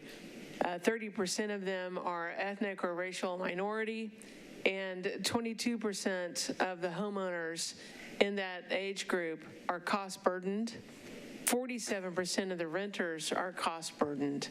Those are some of the data points brought to us from the census, and this program will allow us to continue discussion to find additional data points that are important to aim and address important topics like housing and transportation and parks and economic development activities. These things will be inclusive of the needs of all people, regardless of age, sexual orientation, gender, income, physical disabilities, or race. There are a great number of age-friendly communities, including other big cities here in Tennessee, like Memphis, Knoxville, and Chattanooga, and it's time that Nashville joined that effort. This, again, has no cost to Metro government whatsoever. AARP and participation with the administration will facilitate the development of the city's plan amongst the relevant departments and the community stakeholders, such as 50 Forward, Inclusion Tennessee, and the growing opportunities as we continue to reach out to SAGE.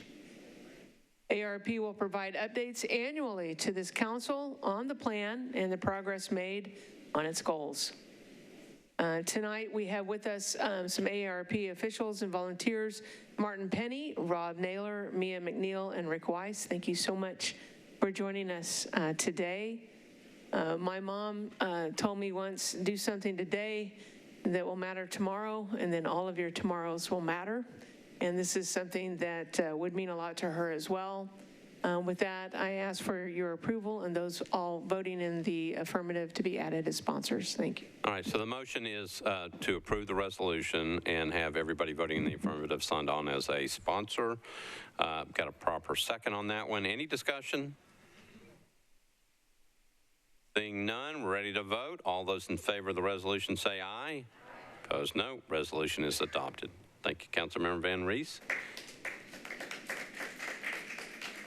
All right, we have one last thing. It's a late filed resolution by Councilmember Gamble.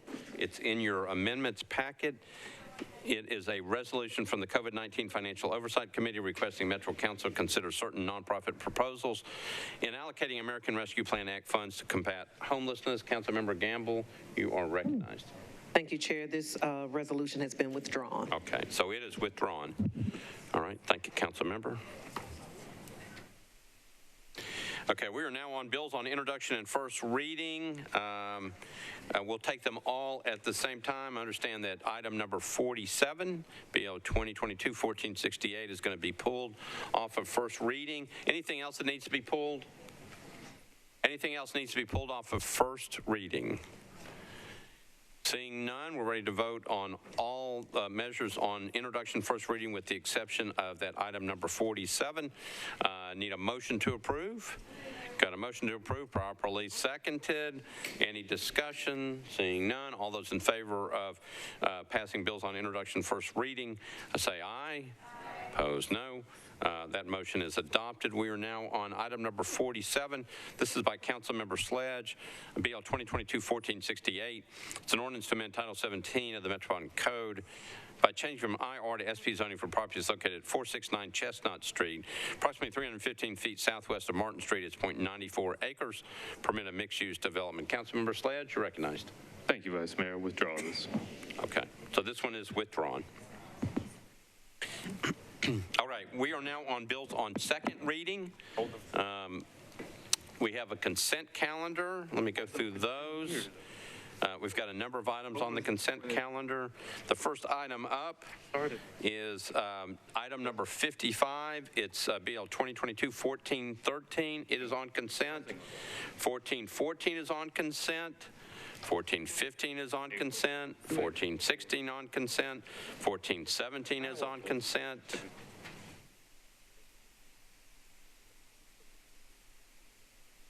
I think the rest of them are on consent. All the rest of them are on consent. Okay. So 1417, 1418, 1419, 1420, 1421, 1422, 1423, 1424, 1425, 1426, 1427, 1428, 1429, 1430, and 1431, all on consent. Okay. Anything needs to be bumped off? Councilmember Young, you had your hand up. Oh, you were just waving hello. Okay. Okay, I know. I've been calling on you quite a bit. All right. Anything needs to be bumped off the second reading consent calendar? All right. Item number 55, BL 2022-1413 by Councilmembers Roten, Gamble, Syracuse, and others. It's an ordinance approving an agreement between the Mental Health Cooperative and the Metropolitan Government through the Davidson County General Sessions Court Division 2 for the purpose of ensuring the provision and implementation of a competency restoration specialty docket. BL 2022-1414 by Roten, Gamble, and Welsh. Resolution approving an agreement between the Metropolitan Government acting through the Davidson County Recovery Court and Belmont University to provide professional education for Belmont occupational therapy students. BL 2022-1415 by Allen. Committee ordinance to create a tax incentive and abatement study and formulating committee. BL 2022-1416. This is by O'Connell, Withers, and Pulley. Ordinance authorizing McGavick Apartment Venture LLC to install, construct, and maintain underground encroachments in the right-of-way located at 1212 McGavick Street. BL 2022-1417 by O'Connell, Withers, and Pulley. Ordinance authorizing the Metropolitan Government to abandon existing stormwater drainage easement rights for property located at 30 Peabody Street. Item number 60, BL 2022. Where did I miss? Oh, I think I just didn't mark them as consent. All right. So BL 2022-1418, it's item number 60 by Parkers, Withers, and Pulley.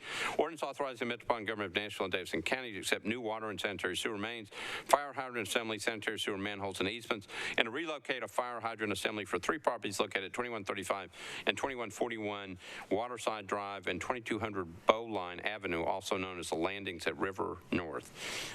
Item number 61, BL 2022-1419 by Syracuse, Withers, and Pulley. Ordinance authorizing the Metropolitan Government to abandon existing public sanitary sewer main and easements, except new sanitary sewer main, sanitary and sewer manholes, fire hydrant assemblies, and easements for property located at 2714 Old Lebanon Pike, also known as Donaldson Library. BL 2022-1420 by Young, Withers, and Pulley. Ordinance authorizing the Metropolitan Government of Nashville and Davidson County to abandon existing sanitary sewer mains, sanitary sewer manholes, and easements, and to accept new sanitary sewer main, sanitary sewer manholes, and easements, property located at 684 Myatt Drive. BL 2022-1421, Rutherford, Withers, and Pulley, an ordinance authorizing the Metropolitan Government to accept new water and sanitary sewer mains, fire hydrant assemblies, sanitary sewer manholes, and easements for property located at Old Hickory Boulevard, unnumbered, also known as Evergreen Hills Phase 2B. BL 2022-1422, Withers and Pulley, ordinance authorizing the Metropolitan Government to accept new public sanitary sewer mains, sanitary sewer manholes, and easements, property located at 9917 Sam Donald Road in Williamson County, also known as Primrose School of Nolensville. Item number 65, BL 2022-1423 by Taylor, Withers, and Pulley. Ordinance authorizing the Metropolitan Government to abandon existing public water mains, relocate a public fire hydrant assembly, and to accept new public water main and public fire hydrant assemblies for property located at 1805 Church Street. BL 2022-1424 by Taylor, Withers, and Pulley. Ordinance authorizing the Metropolitan Government to abandon existing public water main and easements, relocate a public fire hydrant assembly, and to accept a new public water main and easement property located at 2000 Church Street. BL 2022 1425, Roberts, Withers, and Pulley. Ordinance authorizing the Metropolitan Government of Nashville and Davidson County to accept the relocation vertical adjustments of existing water mains for property located at 203 Osceola Avenue, number 1. BL 2022-1426, item number 68, Roberts, Withers, and Pulley. Ordinance authorizing the Metropolitan Government to abandon existing public water main and to accept new public water main, property located at 5621B Lenox Avenue, also known as the Lenox Avenue Townhome. BL 2022-1427 by Taylor, Withers, and Pulley. Ordinance authorizing the Metropolitan Government to accept new sanitary sewer main and sanitary sewer manholes, property located at 2007 23rd Avenue North. Item number 70, BL 2022-1428, Benedict, Withers, and Pulley. Ordinance authorizing the Metropolitan Government to abandon existing public water main to relocate a public fire hydrant assembly and to accept a new public water main for property located at 3810 Gallatin Pike. Item number 71, BL 2022-1429. Roberts, Withers, and Pulley, an ordinance authorizing the Metropolitan Government of Nashville and Davidson County to accept the relocation of fire hydrant assembly for property located at 5300 Centennial Boulevard. BL 2022-1430, Roberts, Withers, and Pulley, ordinance authorizing the Metropolitan Government of Nashville and Davidson County to abandon existing public utility easement rights for two properties located at 516C and 520B West Bend Drive. And BL 2022-1431, this is the last one on consent. Ordinance authorizing the Metropolitan Government to accept the relocation of fire hydrant assembly for property located at 824th Avenue North, also known as Ballpark Village. And that's it. Anything needs to be bumped off the second reading consent calendar? No? Okay, I need some committee reports. Affordable housing, Councilmember Hauser, you're recognized. I've got one, it's BL 2022-1415. Councilmember Hauser.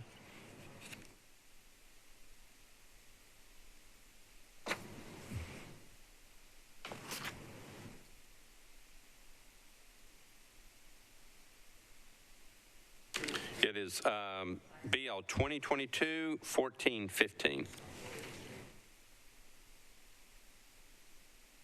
It's item 57 on the agenda.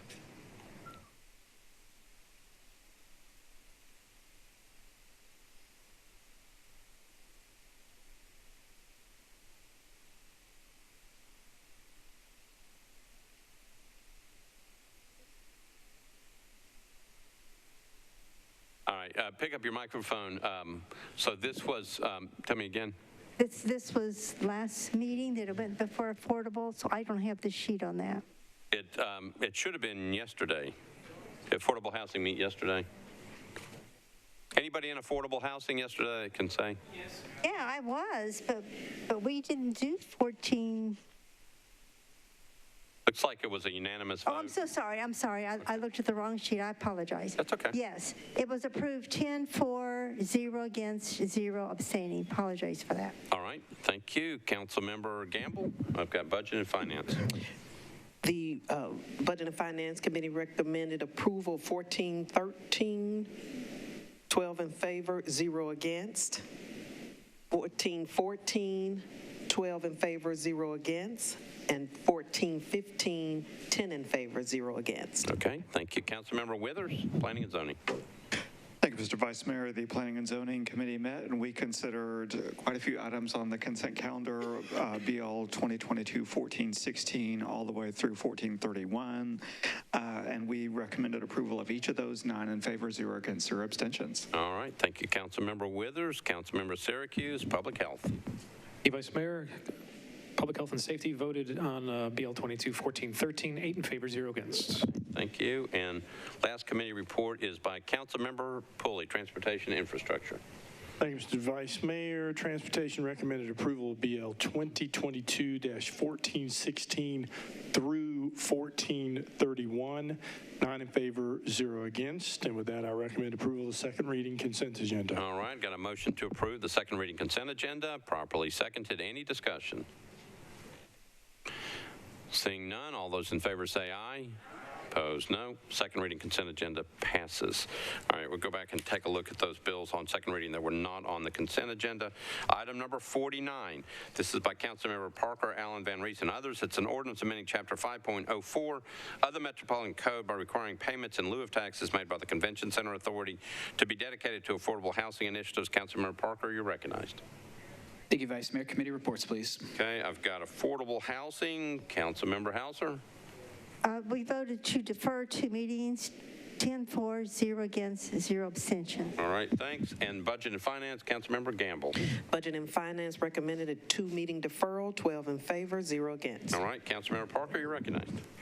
Thank you. I'll move a 2-meeting deferral. Okay, Councilmember Parker has moved to 2-meeting deferral on BL 2022-1381, properly seconded. Any discussion on the deferral motion? Seeing none, all those in favor of the deferral motion, it's for 2 meetings, say aye. Opposed, no. This one's deferred 2 meetings. Okay. Item number 50, Councilmember Syracuse, Evans, Allen, Welsh, and others. It's an ordinance to amend Title 10 of the Metropolitan Code of Laws to prohibit smoking and the use of vapor products in certain age-restricted venues. This is Bill 2022-1383. Councilmember Syracuse, you're recognized. Thank you, Vice Mayor. Committee reports on the committee. Public Health and Safety. That would be you. That's me. All right, so I'm going to go through the amendments first. Okay. Amendment 1 was voted 8 in favor, 0 against. Amendment 2, that was 5 in favor, 2 against, 3 not voting. Amendment 3 had no recommendation from the committee. Amendment 4 was withdrawn. The late amendment was voted 4 in favor, 2 against, 2 not voting, and the bill as amended was 7 in favor, 1 against. Okay. All right. So you've got the committee report. Councilmember Syracuse, you're recognized on your bill. So procedurally here, I'm going to, we're going to start with the amendments. You can move the bill and get it seconded, and then we can start taking care of the amendments. I'll move in favor of the bill, but I'm not in favor of all the amendments. Okay, that's fine. All right, so the motion is to pass the bill. The motion is to approve the bill on second reading. Again, it's BL 2022-1383, properly seconded, and then we'll go through the amendments. Amendment number 1 is by Councilmember Syracuse. You're recognized on the amendment. Thank you, Vice Mayor. All right, Amendment 1 kind of follows state law that carved out cigar bars. Hookah bars are kind of more of a cultural phenomenon, if you will.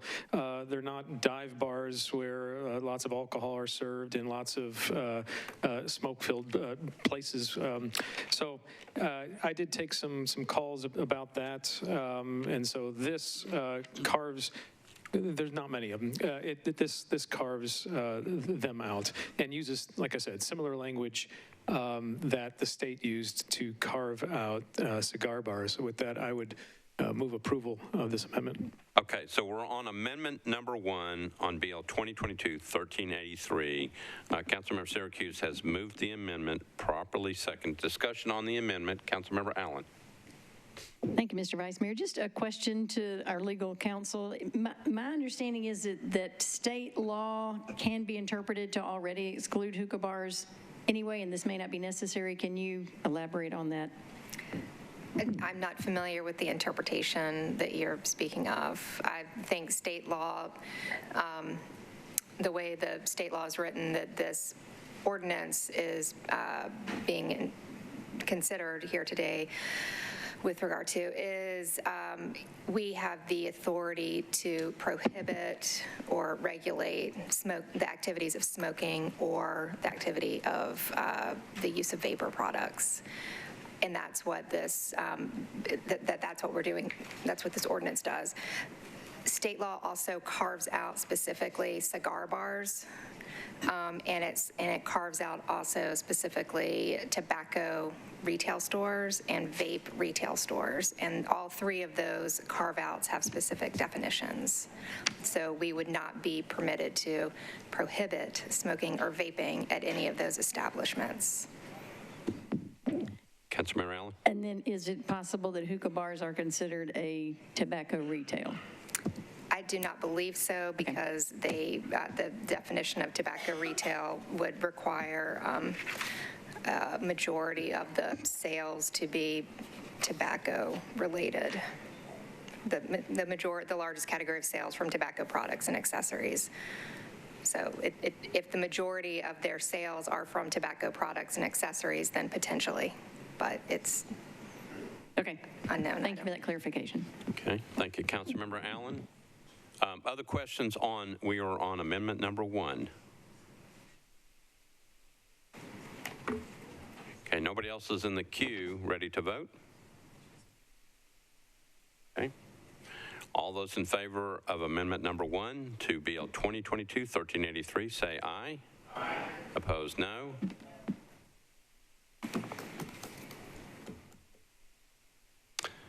I believe the ayes have it. Okay. Okay. So amendment number 1 is put on the bill. So we are now ready for amendment number 2 by Councilmember Parker. Councilmember Parker, you're recognized. Thank you, Vice Mayor. I brought this amendment forward out of concern for a specific class of business that would be affected by this. They have been called dive bars. Some folks have referred to this as the Franz Amendment. But establishments that have been in business for years, decades in some cases, such as Franz, such as Santa's, such as Batter's Box. There's a handful of others in the county. I'm a former smoker myself, and I'm pleased that the general direction that we're going with smoking indoors is away from that. I think this bill, especially this bill, could be another step in that direction, but really there's very few places in Nashville where you can still smoke indoors. Like in East Nashville, for example, just 5 years ago, all throughout 5 Points, you could smoke in various spots, and now you've got to go up as far, I believe, as Cobra to find a place where indoor smoking is allowed. So we're moving in that direction, but there are these establishments that have been operating for years, and it's a big part of the culture. It's a big part of the atmosphere that people like about these restaurants, or not restaurants, but dive bars. And so this amendment was filed in an attempt to sort of carve them out of this regulation, and I'd ask for my colleagues' support on this to protect those dive bars. Okay, so Councilmember Parker is moving amendment number 2 to ordinance number BL 2022-1383. Motion properly seconded. Okay, we are on discussion on the second amendment. Councilmember Allen, is that from leftover? Okay. Councilmember Syracuse, you're recognized. Thank you, Vice Mayor. I always appreciate my colleagues' input and whatnot. I cannot support this. The whole intent of this bill will be gutted through carving out of these businesses. Dive bars aren't just about smoking. They're in other cities, and they do very well. The data is crystal clear that smoking is bad for business. In places like this, if you remove smoking, revenues will go up. That's what happened in 2007 after the state passed the bill, and everybody was freaked out and thought that people were going to go out of business or whatnot. That's not what happened. The exact opposite happened. This is about protecting our hospitality workers and musicians that create economic impact for this city.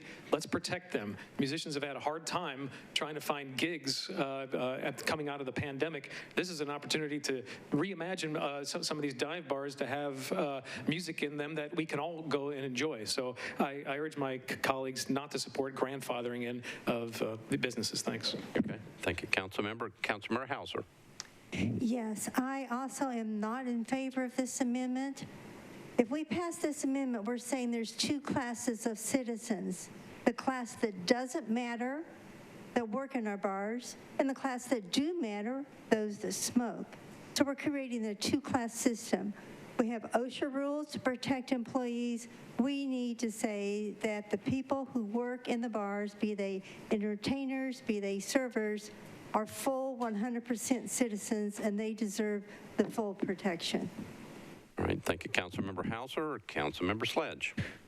Thank you, Vice Mayor. I do appreciate the intent of this. One of the facilities or venues that was named by the sponsor is in District 17, and I literally can't walk in there because I have asthma, and if I walk in, my lungs will shut down.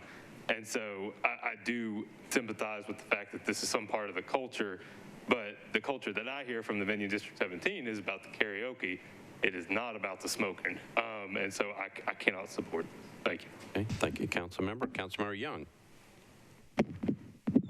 Previous question. Okay, so Councilmember Young has called the previous question. We're not voting on amendment number 2, just voting on the previous question. If you're ready to vote on the amendment, you're going to say aye. If you don't, then you'd say no. Previous question, all those in favor say aye. Aye. Opposed, no.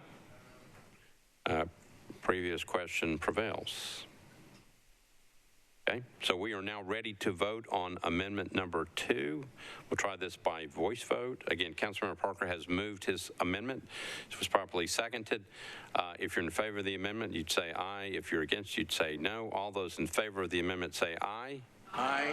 Opposed, no. No. Okay, we're on the board. Okay, Mr. Clerk.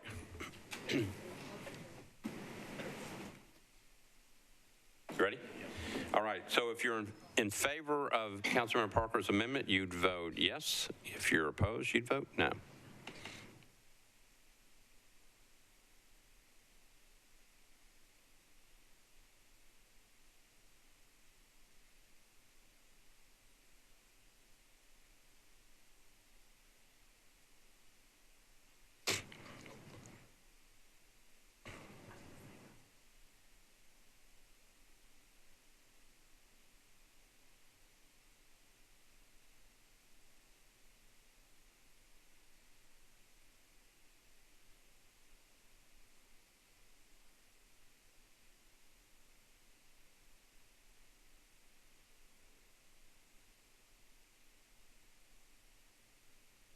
Okay.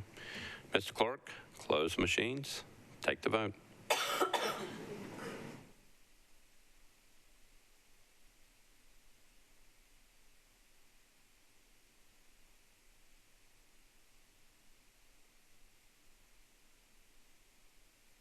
Ayes 13, noes 18, 4 abstentions. The amendment fails. Okay. We are now ready for amendment number 3, which got no recommendation, I think, out of the committee. Councilmember O'Connell, you're recognized. Thank you, Mr. President. I don't intend to run this amendment. Okay. Okay. We have amendment number 4 by Councilmember Swope. Oh, hold on. Okay. Yeah, given the vote that was just taken, I'm withdrawing this because there's no way in God's green earth it'll pass. Councilmember Swope withdraws amendment number 4. And there is a late filed amendment. Do you have it? This is by Councilmember O'Connell. It's a late filed amendment. Councilmember O'Connell, you're recognized on the late filed amendment. Thank you, Mr. President. It is late filed. We would need to suspend the rules. Happy to get a committee report on that. Councilmember Rosenberg, rules. Thank you, Mr. President. The sponsor appeared before rules, and the committee had no issue. Okay.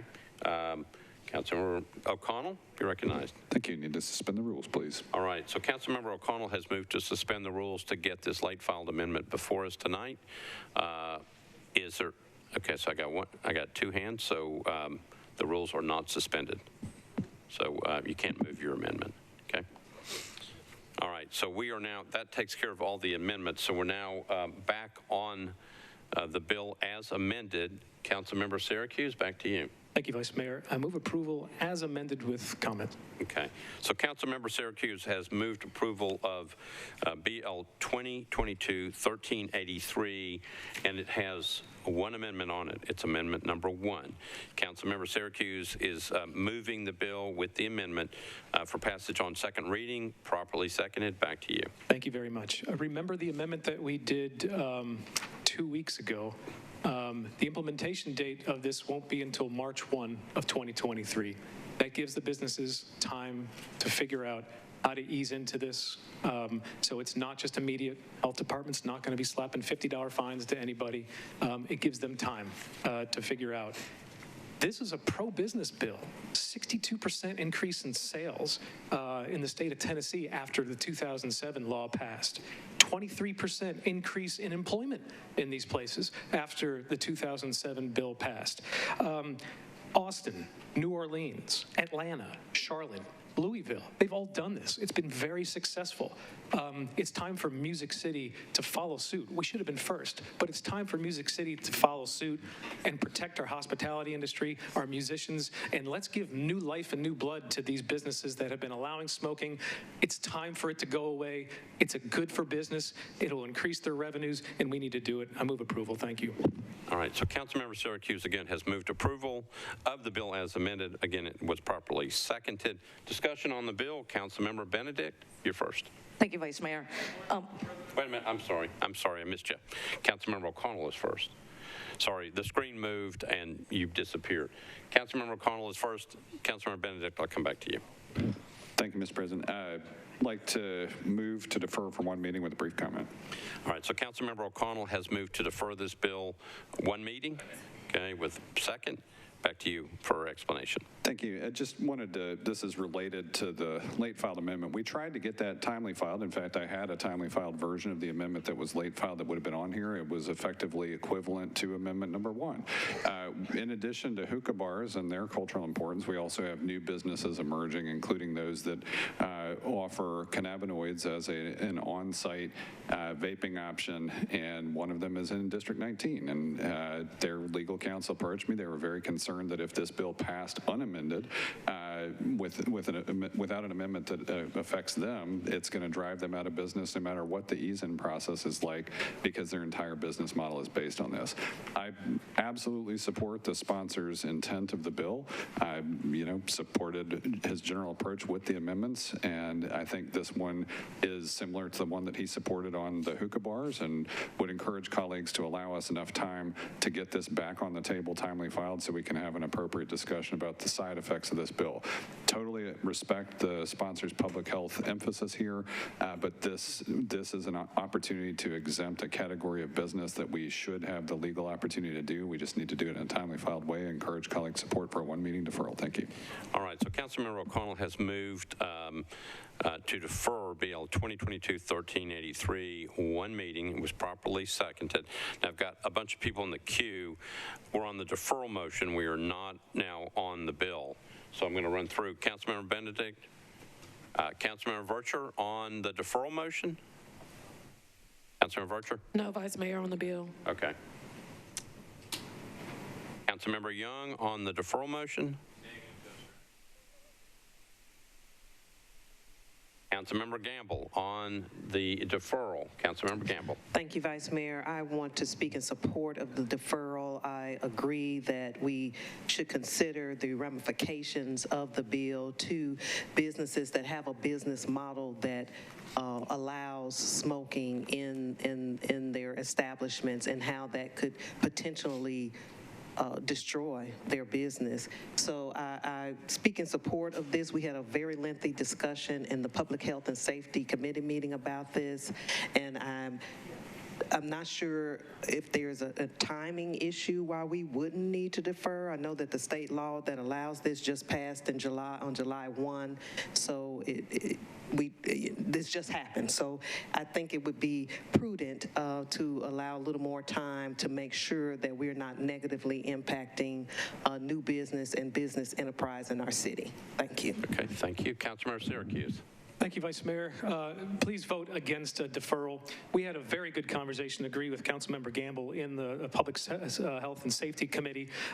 This is complicating things by adding a CBD, THC new business model. It is best handled by its own separate piece of legislation. The state is already preparing for some regulatory efforts on their level when they get back in session. So what really needs to happen is, this is about protecting hospitality workers and musicians. Let's find a separate bill that allows us to regulate and support a totally separate business, but don't convolute the tobacco and the CBD, THC businesses that are very different. This is good legislation. Let's take up that separately. Vote against deferral. Thank you. All right, thank you, Councilmember Syracuse. I've got Councilmember Sledge. Thank you, Vice Mayor. I also would ask the colleagues to vote against the deferral motion. I'm a little stunned at kind of sitting here after 7 years of us talking about how the state always tries to preempt us and always tries to do things, and now all of a sudden we're allowed to do something and we can't agree upon it. So on something as important as people's health. I understand that there's some business concerns, but we're talking about people's health. Like, I just don't understand I come from a family, and I'm sure many of you, if you grew up here, come from a family with smokers, with a lot of smokers. And I've watched people who didn't smoke in my family suffer from the results of that. And so when I hear that there's an opportunity to say, look, it's not about the smoker themselves, it's the impact of that smoke on others around them. And to think that we have an opportunity to do something about that, and do something that's not going to say, you're not allowed here. It's just we're going to have a different mode of operation for this in order to protect everybody's health. That's what we do. That's what we do. And so to say that we're going to defer that effort because there might be a business concern, lady, that's a fundamental ideological difference in what our job is here. We just went through a pandemic. Our job is to protect our people. Protect the people of Nashville and Davidson County. Why would we put that off? Please vote against the deferral motion. All right, thank you, Councilmember Sledge. I've got Councilmember Porterfield. Thank you, Vice Mayor. I hate to have to come behind that. That was a very passionate argument. I am asking that you vote in favor of the deferral.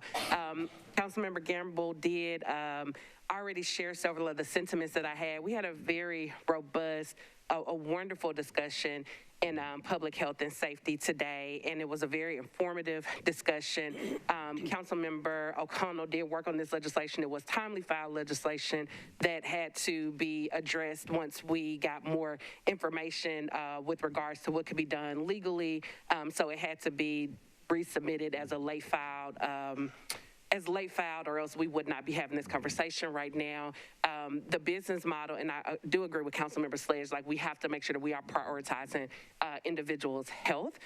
After hearing about the business that came and the business model and everything that they've done to make sure that they're taking all of these extra precautions to protect the individuals, to protect their patrons, I do think that we have to be careful that we are not killing off this business as they are getting started in our area, as well as killing off any potential businesses that may come down the line as we are exploring more options when it comes to CBD and THC. So I 100% support Councilmember Syracuse's legislation on the deferral. I would ask that you all vote in favor of the deferral to give us the opportunity to continue to work on this, to give Councilmember O'Connell the opportunity to bring this back so that we can get it right. Thank you. All right, thank you, Councilmember Porterfield. Councilmember Rosenberg. Thank you, Mr. President. I support Councilman Syracuse's bill. I also support deferring it until we get its shortcomings dealt with. Two very quick points. Number one, it doesn't take effect till March anyway, so whether we do it this meeting or next meeting, it's going to take effect at the same time. Second thing is, while it can be two separate issues that we're talking about here, this bill for one issue affects the second issue. It ends the business model that Councilmember O'Connell is trying to address. So that it does remain just addressing the issue that Councilmember Syracuse is trying to address, we should add an amendment next time we have the chance and get it right. So I support deferral. Thank you.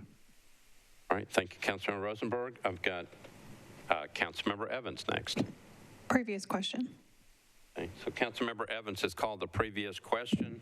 Again, we're not voting on the deferral motion, we're voting on the previous question. All those in favor of the previous question say aye. Aye. Opposed, no.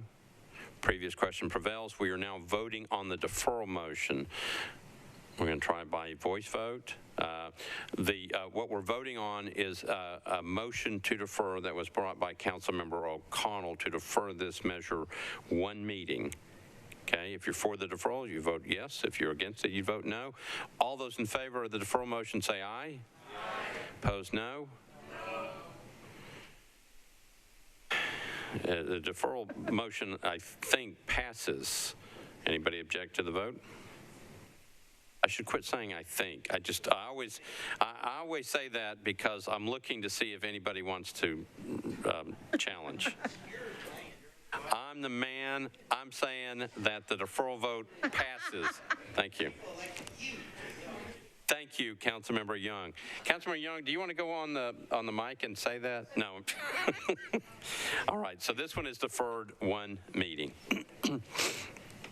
We're on item number 51, BL 2022-1384, by Councilmember Rosenberg, Evans, and Bradford, an ordinance amending section 12.12.190 of the Metropolitan Code of Laws relative to traffic calming projects. Councilmember Rosenberg, you're recognized. Thank you, Mr. President. Committee reports, please. Transportation Infrastructure, Councilmember Pulley. Thank you, Mr. Vice Mayor. BL 2022-1384, Transportation recommended approval of the bill as amended. 9 in favor, 0 against. All right, Councilor Rosenberg, you're on your bill. Thank you, Mr. President. First up is an amendment that makes 3 grammatical changes, and I move approval of the amendment. All right, so Councilmember Rosenberg has moved for an amendment on BL 2022-1384, properly seconded. You've heard the explanation. Any questions about the amendment? Seeing none, all those in favor of the amendment say aye. Opposed, no. Amendment's adopted. You're on your bill as amended. Thank you, Mr. President. As substituted and amended, this legislation related to traffic calming does 3 things. It codifies the traffic calming program and guarantees that projects are distributed throughout the county, and it creates a mechanism for private funding of traffic calming projects, and I move approval. Okay, so Councilmember Rosenberg has moved approval of BL 2022-1384, which was substituted and now amended, properly seconded. Any discussion on the bill as substituted and as amended? Councilmember Porterfield. Thank you, Vice Mayor. My apologies. I missed the explanation of the substitute. Can we get an explanation? Councilman Rosenberg can do it. It was the substitute was put on last meeting. The only thing that was put on today was the amendment on the substitute. But Councilmember Rosenberg? The bill as substituted and amended codifies the traffic calming program. It just ensures that projects are distributed throughout the county, and it creates a mechanism for private funding of traffic calming projects. Thank you. Councilmember Porterfield. Thank you, Vice Mayor. I have to, unfortunately, not support, and I love all the work that Councilmember Rosenberg has done on this. And I appreciate the attempt. And I think that when we think of like equity, we do want things to be like all across the city.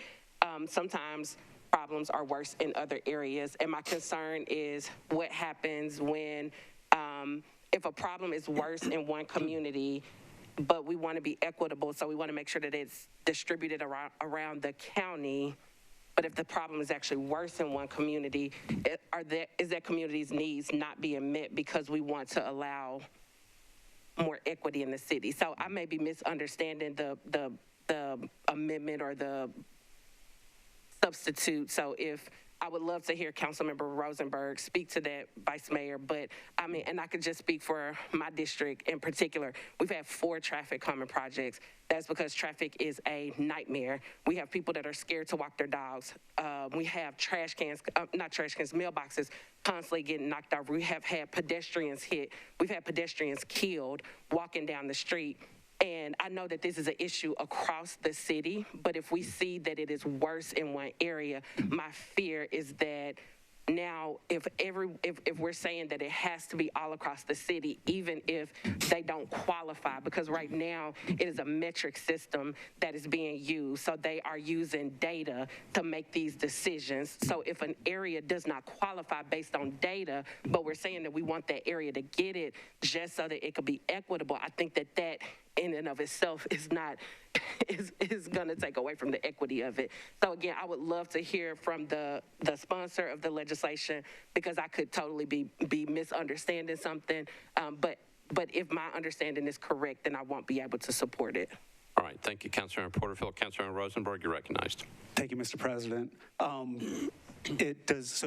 This does not require that every district or every part of the county get the same number of projects. It ensures that districts are not excluded for years and years on end. Everybody's, any constituent's issue with speeding and other traffic calming related issues happening in front of their house is the biggest problem that they're seeing. which is to say, even if all 25 of the biggest things that data can be biased because it's about how you define the criteria, exist in District 29, I don't believe that all 25 of those projects should be in District 29, because there are people in 34 other districts who are seeing what their constituents are perceiving as intense needs, and that those should be distributed. We're all part of this same effort. We're all paying into this project, and every part of the county should see projects, not the same number of projects, and this wouldn't do that. And all projects would need to qualify and meet NDOT's criteria. They can't just pull some harebrained project out of nowhere and decide to approve that. They do need to be qualifying projects. So this just ensures that districts don't go years on end without seeing any project at all. Thank you. All right, thank you, Councilmember. Councilmember Cash, you're recognized. Thank you, Chair. I appreciate what Councilmember Porterfield has said, and it's part of this bill that I'm struggling with relating to equity. What she shared about folks walking down the street afraid for their lives, walking their dogs or walking down the street, I think that's happening all over the city. We just passed a bill a month ago, or a couple weeks or a month ago, that set a deadline for no deaths at 2050, 28 years from now. And I know that there was some disappointment that we couldn't do better, that we're pushing off when we can end traffic-related or pedestrian-related deaths out almost 3 decades. So I kind of think we need to do all that we can, and if there are some areas that can take care of some traffic calming themselves, and that gets us closer to ending these pedestrian deaths and removing those shoes from those presentations that we've been to, and saving some lives, I've got to be in support of that. Okay, thank you, Councilmember Cash. Councilmember Toombs. Thank you, Mr. Vice Mayor. I'm going to abstain on this, and I'm going to do that because I like the intent of the bill. I like the idea of there being a private funding option. I think some of my neighborhoods will appreciate that. However, similar to what Councilwoman Porterfield has stated, there's a difference between equality and equity. Equality is when everyone gets the same thing. Equity is when you put the resources where the need is. And representing a district that probably has a disproportionate need compared to other districts in the city, I don't think that it would be fair to my constituents who have such a significant need for other communities to get traffic calming projects just because they haven't gotten one, when there's such a significant need, and my district has been neglected for a very long time.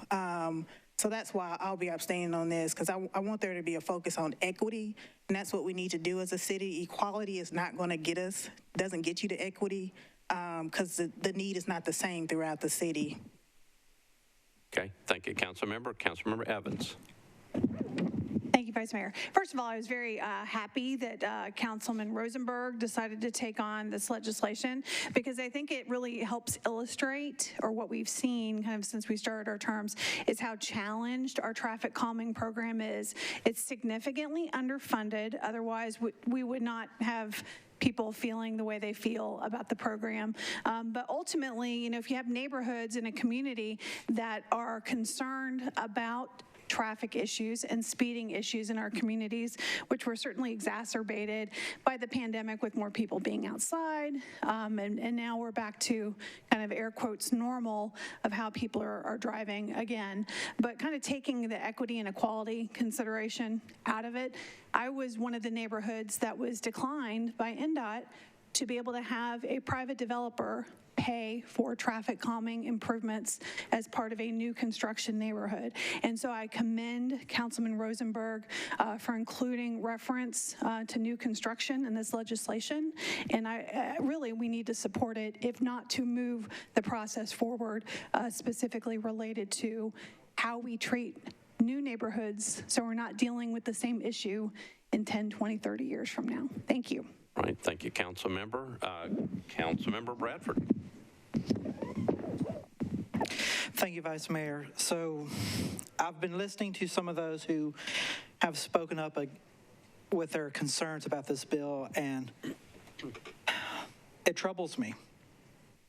When we're talking about the difference between equity or equality, and we're talking about the basic needs of our communities, it makes me have to stop and ask myself, because while Councilmember Porterfield talked about getting 4 traffic calming projects, District 13's gotten 1. So my question is, how many more people in my district have to die before this body, this government gives a damn? How many more accidents on the streets do we have to see before this body and the city starts to take seriously the concerns of every single person, not just in my district, but in everybody's district? So that's why I signed onto this bill. We need to do a better job at protecting our neighborhoods and making sure that our tax dollars are going to the areas where we need it the most. Thank you. All right, thank you, Councilmember. Councilmember Vercher.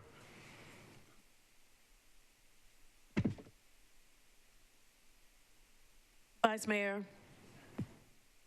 there's a special call traffic calming meeting October 11th that Chair Pulley would be chairing regarding countywide traffic calming matters. This proposed ordinance is just the tip of the iceberg as it relates to ensuring that there's equity across all 35 districts. If the sponsor is willing to defer until the body gets this information from, what are they called now? NDOT. NDOT, yeah. Well, I mean, I didn't know. The director been out of the country, so I mean, I didn't know. But anyway, Vice Mayor, there's a traffic calming meeting October 11th where they're going to be going over the criteria as it relates to scoring, the needs, their own metric. I don't know what it is. But I think if the sponsor would entertain deferring until the body receives an updated presentation from NDOT related to traffic calming, this proposed ordinance may change again anyway. That's just my 2 cents, Vice Mayor. All right, so Councilmember Vercher, you didn't move to defer. Oh, no. All right. I said if the sponsor is willing, and he's heard his concerns from his colleagues, if he's willing, and we know we got an upcoming meeting coming regarding this matter, and we don't know what's going to come out of that meeting after he gets additional information, this proposed ordinance may change. I don't know, but I mean, it's his ordinance. He can run with it or not. All right, thank you, Councilmember. I've got Councilmember Withers. Thank you, Mr. Vice Mayor. I appreciate the work of Councilmember Rosenberg in bringing this forward. I definitely think the amendment efforts that have been taken to date have improved the bill and have alleviated some of the concerns that I had initially. I too kind of share the equity concern in District 6. I have lots of folks that have concerns about speeding, and out of all of the years that I've served on the council, we finally got one that actually just made the criteria list in terms of the benchmarking. And what I share with my constituents is that doesn't mean that speeding isn't occurring on our streets. It just means that it's measured to be that much worse in other areas, and we do have limited resources in that program, and so we need to focus those limited resources on where the data shows that the problems are the worst. That I think overall is a good program. We do also have, from an equity standpoint, also not an adequately funded project, but for some of the participatory budgeting, we've seen that traffic calming and bus stop improvements and things like that have also featured prominently in that. And from that kind of equity standpoint, that's something that needs to be focused on as well. I also just want to share that from the standpoint as the Metro Council representative on the Planning Commission, quite often we do hear neighborhood concerns about new subdivisions that are being put forward, or in particular, sometimes when you're connecting subdivisions together, that weren't connected previously. We do hear a lot of concerns about that on the Planning Commission. A lot of times the Planning Commission, none of us on the Planning Commission are traffic engineers, so we can't design that from the bench, but a lot of times we will sometimes put in a condition to say that we encourage the applicant to work with NDOT to look at designing that in ways that would meet NDOT standards. So I definitely want to honor that and say that we need to get to a place where if developers are willing to do that, that NDOT should coordinate that. But from an equity standpoint, again, around the county, some parts of the county are having lots of development, others are not, particularly in terms of new subdivisions or even new rezonings. So I too feel like I think a lot of good work has occurred today. There was a great discussion today, which I had to step out of the committee to attend one of the committees that I'm assigned to. I look forward to reviewing that footage. But I do feel like this could maybe benefit from a deferral just to have a little bit more time to consider some of these things a little bit more holistically through the county. And so I would also encourage the sponsor to consider a deferral so we can just have a little bit more time to hear from the departments that implement this program about how we can do that in a way that helps us to get to those parts of the county that are having the most pedestrian strikes and fatalities, and how we can do that a little bit more comprehensively.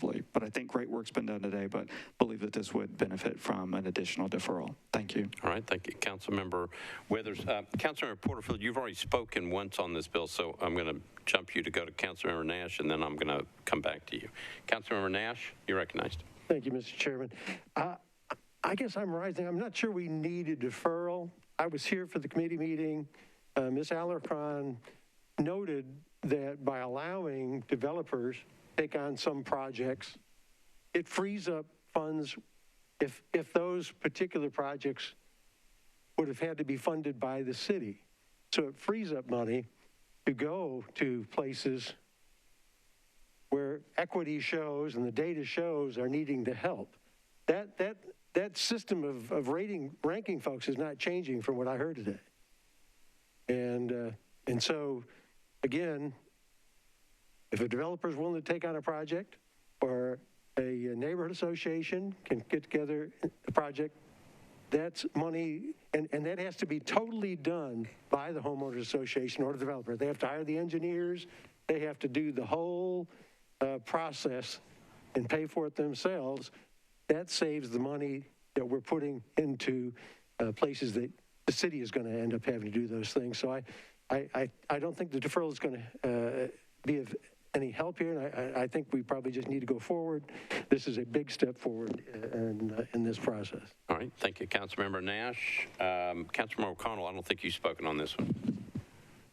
Sorry, I missed the editorial comment. What did you say? I don't think you've spoken on this measure. No, I haven't. Yeah. Thank you, Mr. President. This one is a little challenging to me because, again, I'm not unique among colleagues in having struggled to get traffic calming projects approved in District 19. It's this is maybe an unusual case where an urban core district has had difficulty on the equity front from where and how we're investing safety dollars. I think the challenge to me when I first saw the bill is the main thing I want to ensure as we consider this approach is there are a couple things here, right? It's obvious that traffic calming is extremely popular in neighborhoods. People want their children, their families to be able to walk in their communities safely and to have motorists respect the fact that people are moving around their communities as best they can. I think that's absolutely appropriate. The one thing I want to make sure about, and I think Councilmember Rosenberg has done important work on ensuring that we now have more flexibility on private dollars coming into this process, is I don't want to overweight the concept of saying, well, hey, we didn't get any out in, far north, far east, far south, far west, traffic calming. None of those projects were approved. And so now we're going in that direction. But it turns out all of the most dangerous neighborhoods in terms of traffic were all somewhere else clustered in the county. So I want to make sure as we score these and we continue to track data on this, that we're still taking the overall approach of all of this stuff has to get safer. We're standing here with more pedestrian and cyclist deaths on a year-over-year basis than we've seen previously. That trend is moving in the wrong direction. Traffic calming measures absolutely do wind up making people more attentive as motorists, and I want to make sure that is happening in the safest possible context. So I appreciate Councilmember Rosenberg working to increase flexibility for funding. I do want to just be attentive as we move forward, if this passes, to the fact that we are still making the most dangerous places safest as quickly as we can. So looking for that in the data tracking after this bill. But at the moment, I'm comfortable supporting it. Thank you. Thank you, Councilmember Benedict. Thank you, Vice Mayor. So I think this is a great approach, and I've had a lot of people, traffic calming is the #1 issue that I hear about in my district. And my district, for those who don't know, it is completely residential with the exception of 2 commercial areas. One is Gallatin Pike and the other one is Riverside Village, and everything else is housing and people and children. And as we know, the millennials are having more babies than what boomers had. So we've got more kids than ever in our neighborhoods. So I completely understand the need, and I'm constantly pushing daily for more awareness of safety. It's constant in my inbox, it's constant on my social, and it's constant in my emails to constituents and at neighborhood association meetings. So I am all about doing anything that we can to make sure that we are getting more calming projects approved throughout the city. I have concerns about equity, and so I want to circle back. Earlier, maybe 15, 20 minutes ago, we were talking about, some of my colleagues were talking about equity and equality. And equity to me is, I think the council member from District 2 got it right when I agree with her when she said that it's about getting the right resources in the place where they're needed most. I paraphrase. And my district needs all the calming projects that we've put in. NDOT has looked at them, and we need every one of them, and I'm not going to stop until we have had every one of them awarded. But I also know that there's other needs in this county, and I think that the ranking that NDOT does is good. I would also encourage the bill sponsor to give it one more week, give it one more meeting, so that we can look and see what that other meeting is going to provide us. And I just don't say that I don't know that a one meeting deferral is going to make a significant change in this legislation. So I would hope that we could get a one meeting deferral, talk about this, learn and maybe get a better understanding from NDOT on, how this can work well with them. And so with that, I'm not going to move the deferral, but I again would ask that the sponsor consider that and hopefully make that himself. And then Councilmember Young wanted me to call the question, which I can't do now. Councilmember Porterfield, you're recognized. Thank you, Vice Mayor. Councilmember Young can't call the question until after I make another comment, but thank you, I appreciate it. I just wanted to say something that was brought up about, equity was brought back up, and one of my dear colleagues, one of my neighboring district colleagues mentioned the council, or the city not giving a darn about this. And I respectfully disagree. We do give a darn, which is why we're here, which is why we come here twice a month, which is why we answer phone calls and emails and do all the work that we do. We do it not because we're getting paid a lot of money to do it. We do it because we care about the people in our community and we want to make a difference in our community. If we didn't give a doggone, we wouldn't be here. And if we want to fix the program, we could definitely get more funding for the program because the program does need more. When we just had Derek Haggerty, he had one person in his traffic calming program that was doing this for the whole city. And I worked very closely with him, and he was working his behind off trying to make sure that as many projects in this city got funded. And thankfully now that department has more people because we have had people working so hard to make positive changes. My district did get 4. And I'm proud and I'm thankful that, I shouldn't say proud, I'm thankful that my district got 4 projects. But you know why? Because it was some of the most dangerous areas. They're looking at speeds. They're looking at crashes. They're looking at lack of sidewalks. They're looking at lack of access to bus routes. That's what we have in our community. And I know some of y'all had that in y'all community too.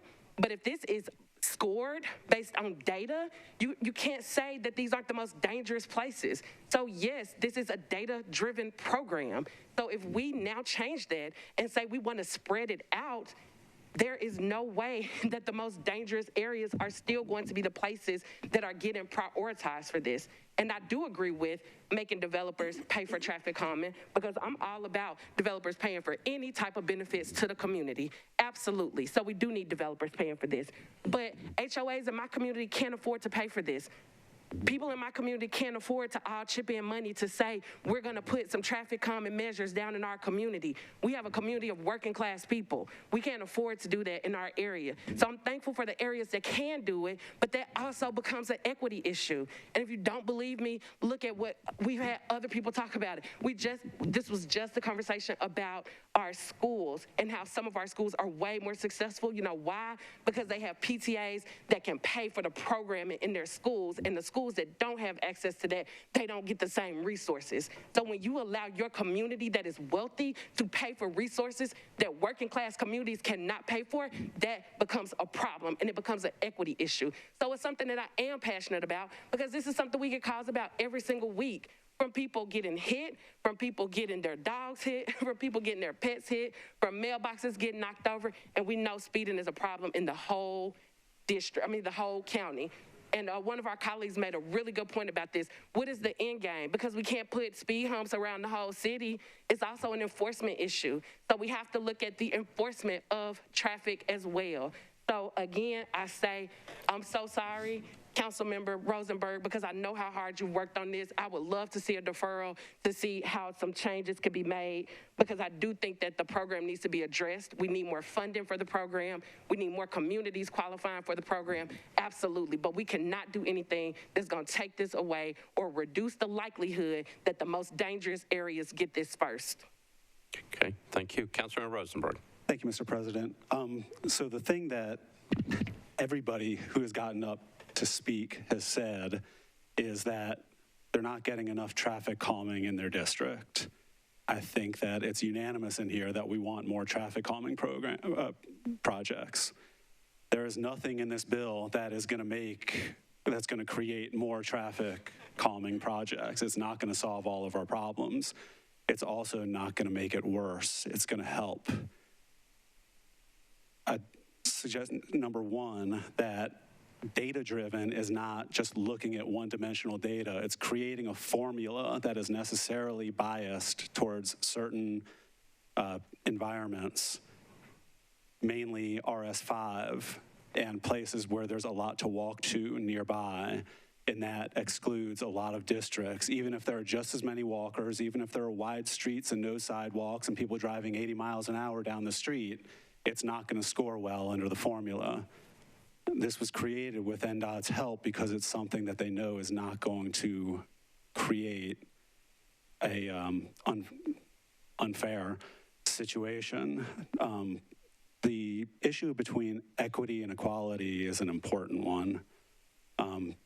And I think that this bill honors that by not trying to evenly distribute them throughout the county, but merely saying we're not going to leave out entire segments of our population year after year after year. It just says that you're not going to get left out for years on end. The problem that you hear from your constituents about the speeding on their streets and the dangers is the problem. It's a big deal to them, even if it doesn't get the same score as 10 projects in the same district. It's a big deal, and they deserve to have it addressed. And we can allocate more money to try to accomplish more of these projects that everybody seems to want, including me. Now, traffic calming is a big and complex issue. This bill isn't big and complex, and it's not intended to reach all the different issues of traffic calming that there are and that are going to be addressed at whatever meeting is next month. This does three very straightforward things. It says that we're going to continue to have a traffic calming program. It does not say how that traffic calming program is going to work. It guarantees it continues to exist. It says council districts will not be left out for years on end, that if your constituents have applied and had good qualifying programs that you don't have to keep going back to them for your entire term saying, sorry, not this time, try again next time. And it says that developers and private entities are allowed, if they meet the qualifications, to create traffic calming programs with no help at all from NDOT, no resources, so NDOT can continue to allocate all of their efforts towards the most important projects. We had a really long, good conversation in transportation today and last meeting, and the NDOT director spoke at length and answered a lot of questions. And the reason that it came out with the unanimous recommendation is because this is a very small piece of traffic calming and addresses it carefully. This is not the thing that's going to solve traffic calming, and there are lots of opportunities to bring legislation related to traffic calming, and I encourage it because there are a lot of different pieces of it that need to be touched. This touches a small corner of traffic calming. We're going to have a program. We're not going to leave districts out year after year. We're going to let developers put traffic calming on public roads if they are so inclined, and we can get them to pay for it. That's it. If somebody wants to make a motion, that's fine, but I really don't think that a deferral is going to accomplish anything because this bill does what it does, and I'd ask your support. Thank you. All right. Thank you, Councilmember. Councilmember Mendez. You got two people who have already spoken before you. Oh, great. I was still jotting notes. I'll just mention very briefly on my ongoing pet soapbox. Even after the tax rate increase a couple years ago, Nashville continues to be the lowest overall tax environment of any peer cities, and this is what you get.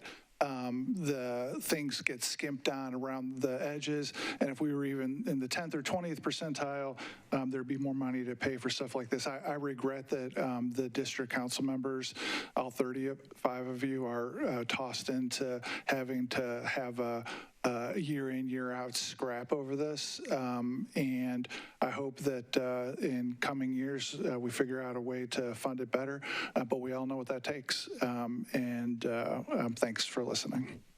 All right, Councilmember Cash, you're next. Previous question.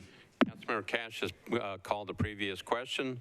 We're not voting on the motion to approve the bill, just on the previous question. All in favor of the previous question, say aye. Aye. Opposed, no. Previous question prevails.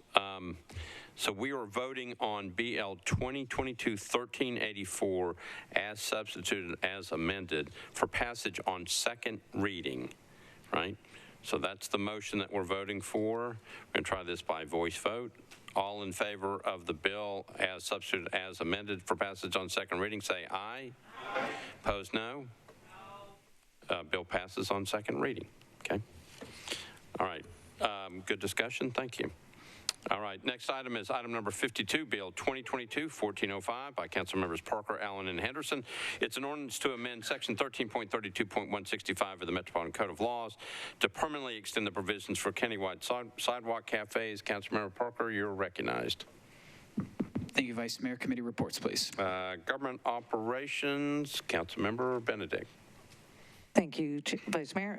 The Government Operations Committee voted to defer this 2 meetings, 5 in favor, 0 against. Okay, thank you. Councilmember Parker? I'll move a 2-meeting deferral. All right, motion is to defer 2 meetings, properly seconded. Any discussion on the deferral motion? All those in favor say aye. Aye. Those no, deferred 2 meetings. Next item is item number 53, BL 2022-1410 by O'Connell, Johnson, Young, and others, ordinance to amending Chapter 6.04 and 13.08 of the Metropolitan Code to authorize the installation of interactive wayfinding kiosks within the public right-of-way, authorize the Metropolitan Planning Department and the purchasing agent to issue requests for proposals for wayfinding kiosks. Councilmember O'Connell, you're recognized. Thank you, Mr. President. I'd like to request committee reports, please. Budget and Finance, Councilmember Gamble. Now, that was 10 or This was 11? Item number 53 on the calendar. It's 1410. Oh, I'm sorry. Wrong committee list. Yes, the Budget and Finance Committee recommended approval, 11 in favor, 0 against. Okay, thank you. Transportation Infrastructure, Councilmember Pulley. We're on 1410. Thank you, Mr. Vice Mayor. BL 2022-1410, with the Transportation Committee recommended a 2-meeting deferral The amendment was not offered, and the recommendation came with 9 voting in favor, 0 against. Okay. Councilmember O'Connell. Thank you, Mr. President. I'd like to move for a 2-meeting deferral, please. Okay, the motion is to defer 2 meetings, properly seconded. Any discussion on the deferral? Seeing none, all those in favor say aye. Opposed, no. This one's deferred 2 meetings. Last bill up on second reading is item number 54, BL 2022-1411 by Councilmembers Benedict, Porterfield, and others. Ordinance adding a new section to the Metropolitan Code of Laws related to family planning services. Councilmember Benedict, you're recognized on your bill. Thank you, Vice Mayor. Committee reports, please. Budget and Finance, Councilmember Gamble. Thank you, Vice Mayor. Budget and Finance recommended to defer 1 meeting, 11 in favor, 0 against. Okay, Public Health and Safety, Councilmember Syracuse. 1411, item 54. I apologize. Public Health and Safety considered 1411 and voted to defer 1 meeting, 8 in favor, 0 against. All right, Councilmember Benedict. Thank you. So as a result of the Dobbs decision, the need for women to have their reproductive freedom protected is greater now than ever. And we're seeing more and more stories of long waits out of state and of self-induced abortions. And some political office holders are even committing to a nationwide abortion ban. The best way to prevent an abortion is to avoid an unwanted pregnancy. Since the state outlawed abortion last month, I've thought of ways that women can maintain their rights over their bodies. Contraception is one way that unwanted pregnancies can be avoided. It made sense to me that we ought to ensure the law protects women who want to avoid those pregnancies, which is what this bill does. I'm deferring the bill for 1 meeting as the Department of Finance and Department of Health works with me to determine a better estimate of the cost and source. We thought we had that number at the time the bill was filed. However, we want to make sure we get that right. So we're meeting next week to review that, and I anticipate at the next meeting we'll have a better number for everybody and see what that will look like so that we will be able to swiftly move this forward from then. So with that, I seek approval for a 1 meeting deferral. Okay, the motion is to defer 1 meeting, properly seconded. Any discussion on the deferral motion? Seeing none, all those in favor of the deferral motion 1 meeting say aye. Opposed, no. The motion is adopted. It's deferred 1 meeting. Okay, so I believe that took care of everything else on second reading. We are now on bills on third reading. Most of these are on consent. Just stay with me. Item number 74, 1328 is on consent. Item number 75, 1339 on consent. 1340 on consent. 1341 on consent. 1342 on consent. 1382 on consent. 1394 is not on consent, but 1395 is. 1396 is. 1397 is. 1398 is. 1401 is. 1402 can't be because it's a disapproved. 1404 is. 1406 is. 1407 is, and 1408 is. So there's only 3 bills that are not on consent. Everything else is on consent. Anything needs to be bumped off? All right. Here we go. This is bills on third reading consent. Item number 74, BL 2022-1328 by Councilmember Evans. Ordinance amending section 17.16.060 of the code to delete the limitations on veterinarian facility size and the number of veterinarian establishments per lot in zoning districts where the veterinarian use is permitted conditionally. Item number 75, BL 2022-1339 by Councilmember O'Connell. Ordinance to amend Title 17 by change from IR to SP zoning for properties located at 2nd Avenue North, unnumbered 1st Avenue North, unnumbered 1500 2nd Avenue North, and 100 Van Buren Street, northwest corner of 1st Avenue North and Van Buren Street is 2.99 acres. Item number 76, BL 2022-1340. This is the companion bill, an ordinance to authorize building material restrictions requirements for BL 2022-1339, proposed specific plan zoning district located at 2nd Avenue North, 1st Avenue North, 1500 2nd Avenue North, and 100 Van Buren Street. Proposed ordinance requires certain materials to be restricted in the construction of buildings. Item number 77, BL 2022-1341. Council members Hauser and Sawara. An ordinance to amend Title 17 by amending a specific plan for properties located at 616, 618, and 620 Old Hickory Boulevard and 7315 Sonia Drive, approximately 400 feet north of Tolbert Road. It's 29.6 acres. The companion bill, BL 2022-1342, Hauser and Suara, ordinance authorized building material restrictions requirements for BL 2022-1341, proposed specific plan zoning district located at 616, 618, and 620 Old Hickory Boulevard and 7315 Sonia Drive. Proposed ordinance requires certain materials to be restricted in the construction of buildings. Item number 79, BL 2022-1382, Syracuse, Allen, and Hancock, an ordinance amending Metropolitan Code Section 5.20.100 regarding the abatement of property taxes for certain improvements or restorations made to historic properties as authorized under the provisions of TCA Section 67-5-218. Item number 81, BL 2022-1395, Rosenberg, an ordinance authorized building material restrictions requirements for BL 2022-1394, proposed specific plan zoning district located at Newsom Station Road, approximately 285 feet west of Settlers Way.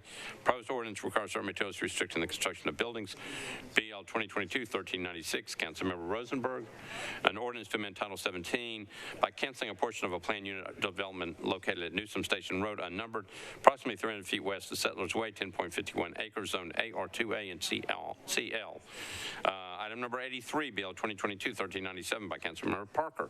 Ordinance to amend Title 17 of the Metropolitan Code of Laws by changing RS5 to SP zoning on property located at 930 McPherson Way and 907 West Eastland Avenue, approximately 175 feet east of Seymour Avenue, 2.42 acres. Bill 2022-1398, Councilmember Parker. The companion bill. Ordinance to authorize building material restrictions requirements for BL 2022-1397, proposed specific plan zoning district located at 930 McPherson Avenue and 907 West Eastland Avenue. It's approximately 175 feet east of Seymour Avenue. Proposed ordinance requires certain materials restricting the construction of buildings. Item number 86, BL 2022-1401 by Toombs. Ordinance to amend Title 17 by changing from RS 7.5 to RM 20 ANS. Zoning for property located at 829 West Trinity Lane, approximately 203 feet west, Homestead River Way, 0.48 acres. Item number 88, BL 2022-1404 by Councilmember Gamble. Ordinance to amend Title 17 by changing preliminary plan for property located at Mulberry Down Circle, numbered in a portion of property located at Dickerson Pike, numbered approximately 930 feet west of Dickerson Pike, 25.43 acres. To clarify language in ordinance number BL 2022-1310. BL 2022-1406, Parker, Withers, and Young. Ordinance authorized Metropolitan Government of Nashville and Davidson County to abandon existing stormwater drainage easement rights for property located at 1036 East Trinity Lane. BL 2022-1407, item number 90, Evans, Withers, and Young. Ordinance to authorize the Metropolitan Government to relocate a public fire hydrant assembly for property located at 1160 Tulip Grove Road, also known as Tulip Trace Home. And BL 2022-1408 by Sledge, Withers, and Young.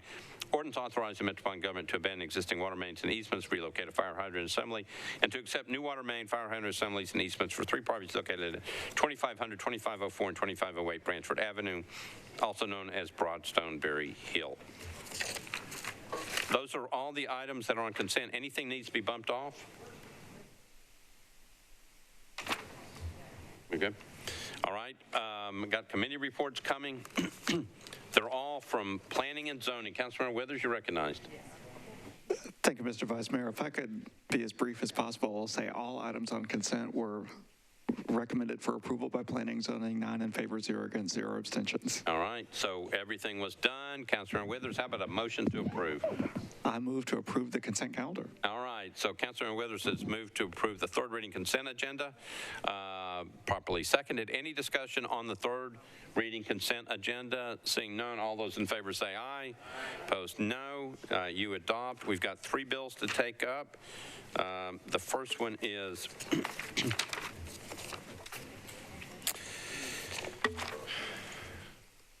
it is item number 80, Bill 2022-1394 by Councilmember Rosenberg. It's an ordinance to amend Title 17 by changing from AR2A and CL to SP zoning for property located at Newsom Station Road, unnumbered, approximately 285 feet west of Settlers Way. It's 10.51 acres. Councilmember Rosenberg, you're recognized. Thank you, Mr. President. Committee report, please. Planning and Zoning, Councilmember Withers. Thank you, Mr. Vice Mayor. Planning and Zoning recommended approval of the amendment, 9 in favor, 0 against, 0 abstentions, and the bill as amended, 9 in favor, 0 against, 0 abstentions. All right. Councilman Rosenberg, back to you for purposes of looking at the amendment. Thank you, Mr. President. I'd like to move the amendment, please. Okay, I got a motion on the amendment, properly seconded. Back to you for an explanation of the amendment. Thank you. We had another community meeting since we last adjusted the bill, and this takes into account several community requests and makes it just right. Okay, so I got a motion to amend, properly seconded, just do it just right. All those in favor, any discussion? All those in favor say aye. Opposed, no. That right amendment is on. Councilman Rosenberg, you're recognized on your bill. Thank you, Mr. President. I move approval. Okay. Councilman Rosenberg has moved approval of Bill 2022-1394 with that amendment. Properly seconded. Any discussion on the bill? Seeing none, all those in favor of Bill 2022-1394 as amended for passage on third and final reading say aye. Opposed, no. The bill passes. Next item is Bill 2022-1400, also by Councilmember Rosenberg. It's item number 85, an ordinance to amend Title 17 by changing from RS 40 to SP zoning. Property located at 8033 Highway 100. Approximately 95 feet west of Temple Road within the Highway 100 urban design overlay. It's 9.07 acres. Councilman Rosenberg, you're recognized on this one. Thank you, Mr. President. This one is not just right. I move for a one-meeting deferral. All right, I got a Planning and Zoning Committee report. Councilman Withers. Thank you, Mr. Vice Mayor. Planning and Zoning recommended in favor of the deferral, 9 in favor, 0 against, 0 abstentions. Okay, thank you. Councilman Rosenberg. Move to defer one meeting, please. Defer one meeting. That's the motion, properly seconded. Any discussion on the deferral motion? Seeing none, all those in favor say aye. Opposed, no. This one's deferred one meeting. Last bill up tonight is a disapproved bill. That's why it's up on the calendar. Bill 2022-1402 by Councilmember Mendez. Ordinance to amend Title 17 by changing from IR to SP zoning. Properties located at 5604 and 5700 Centennial Boulevard. And Centennial Boulevard, unnumbered at the intersection of Centennial Boulevard and Ohio Avenue. It's 1.52 acres. Councilmember Mendez, you're recognized. Committee report, please. Planning and Zoning, Councilmember Withers. The Planning and Zoning Committee recommended approval of the substitute, 9 in favor, 0 against, 0 abstentions, and the bill as substituted, 9 in favor, 0 against, 0 abstentions. Okay. Councilmember Mendez. Thank you, Councilman Withers. I'd like to move approval with a brief explanation. Okay, I got a motion to approve, properly seconded. Back to you. All right, so this is a zoning change in Councilmember Roberts' district where she's got a conflict, and I was asked to handle it. I met with the neighborhood association, Nations Neighborhood Association, a few different times, and they overwhelmingly support the substitute, which is a regulatory SP that caps the height and has a series of other protections for the neighborhood, including building a crosswalk across Centennial. And with that, I would appreciate everybody's support. Okay, you've heard the, it's a motion to approve Bill 2022-1402. It's been properly seconded. Any discussion on the bill? Seeing none, Mr. Clerk?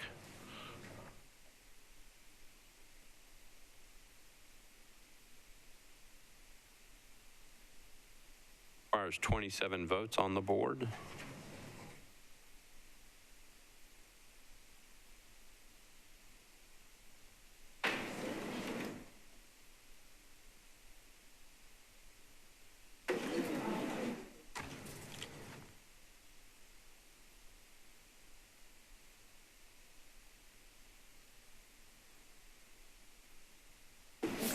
Ready to go?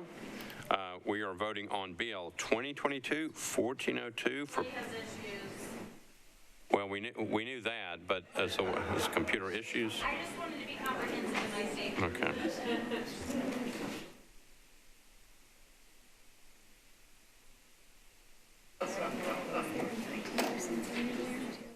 Have you tried turning it on and off again?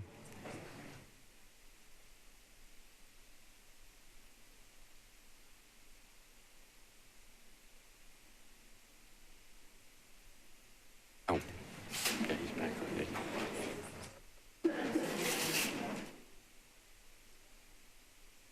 Lisa, the guy behind you. Can you tap the guy behind you?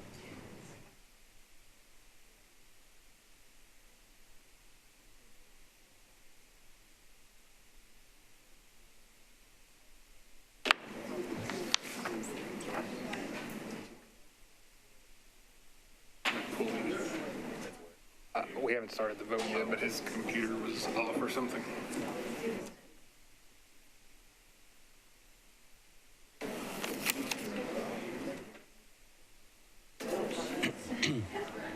So we're going to have Councilmember Pulley vote at Councilmember Johnston's desk. Is that what we're doing?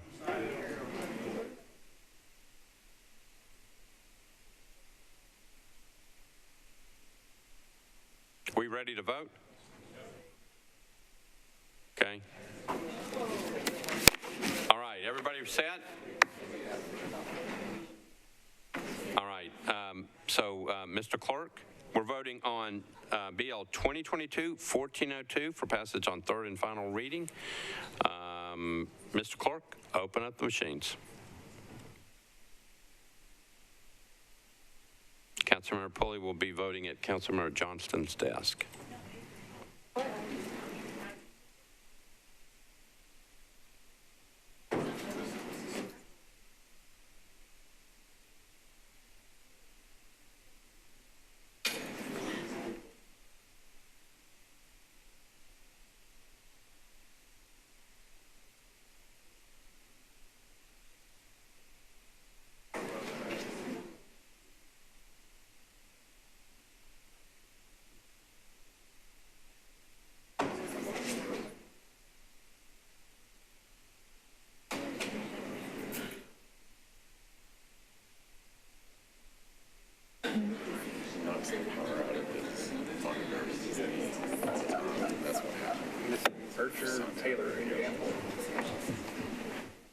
I've got Ms. Gamble, Mr. Taylor, and Ms. Furcher who haven't voted.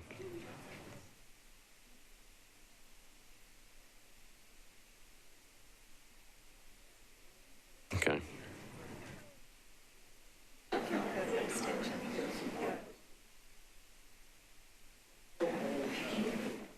Got it. All right, Mr. Clerk, close the machines, take the vote.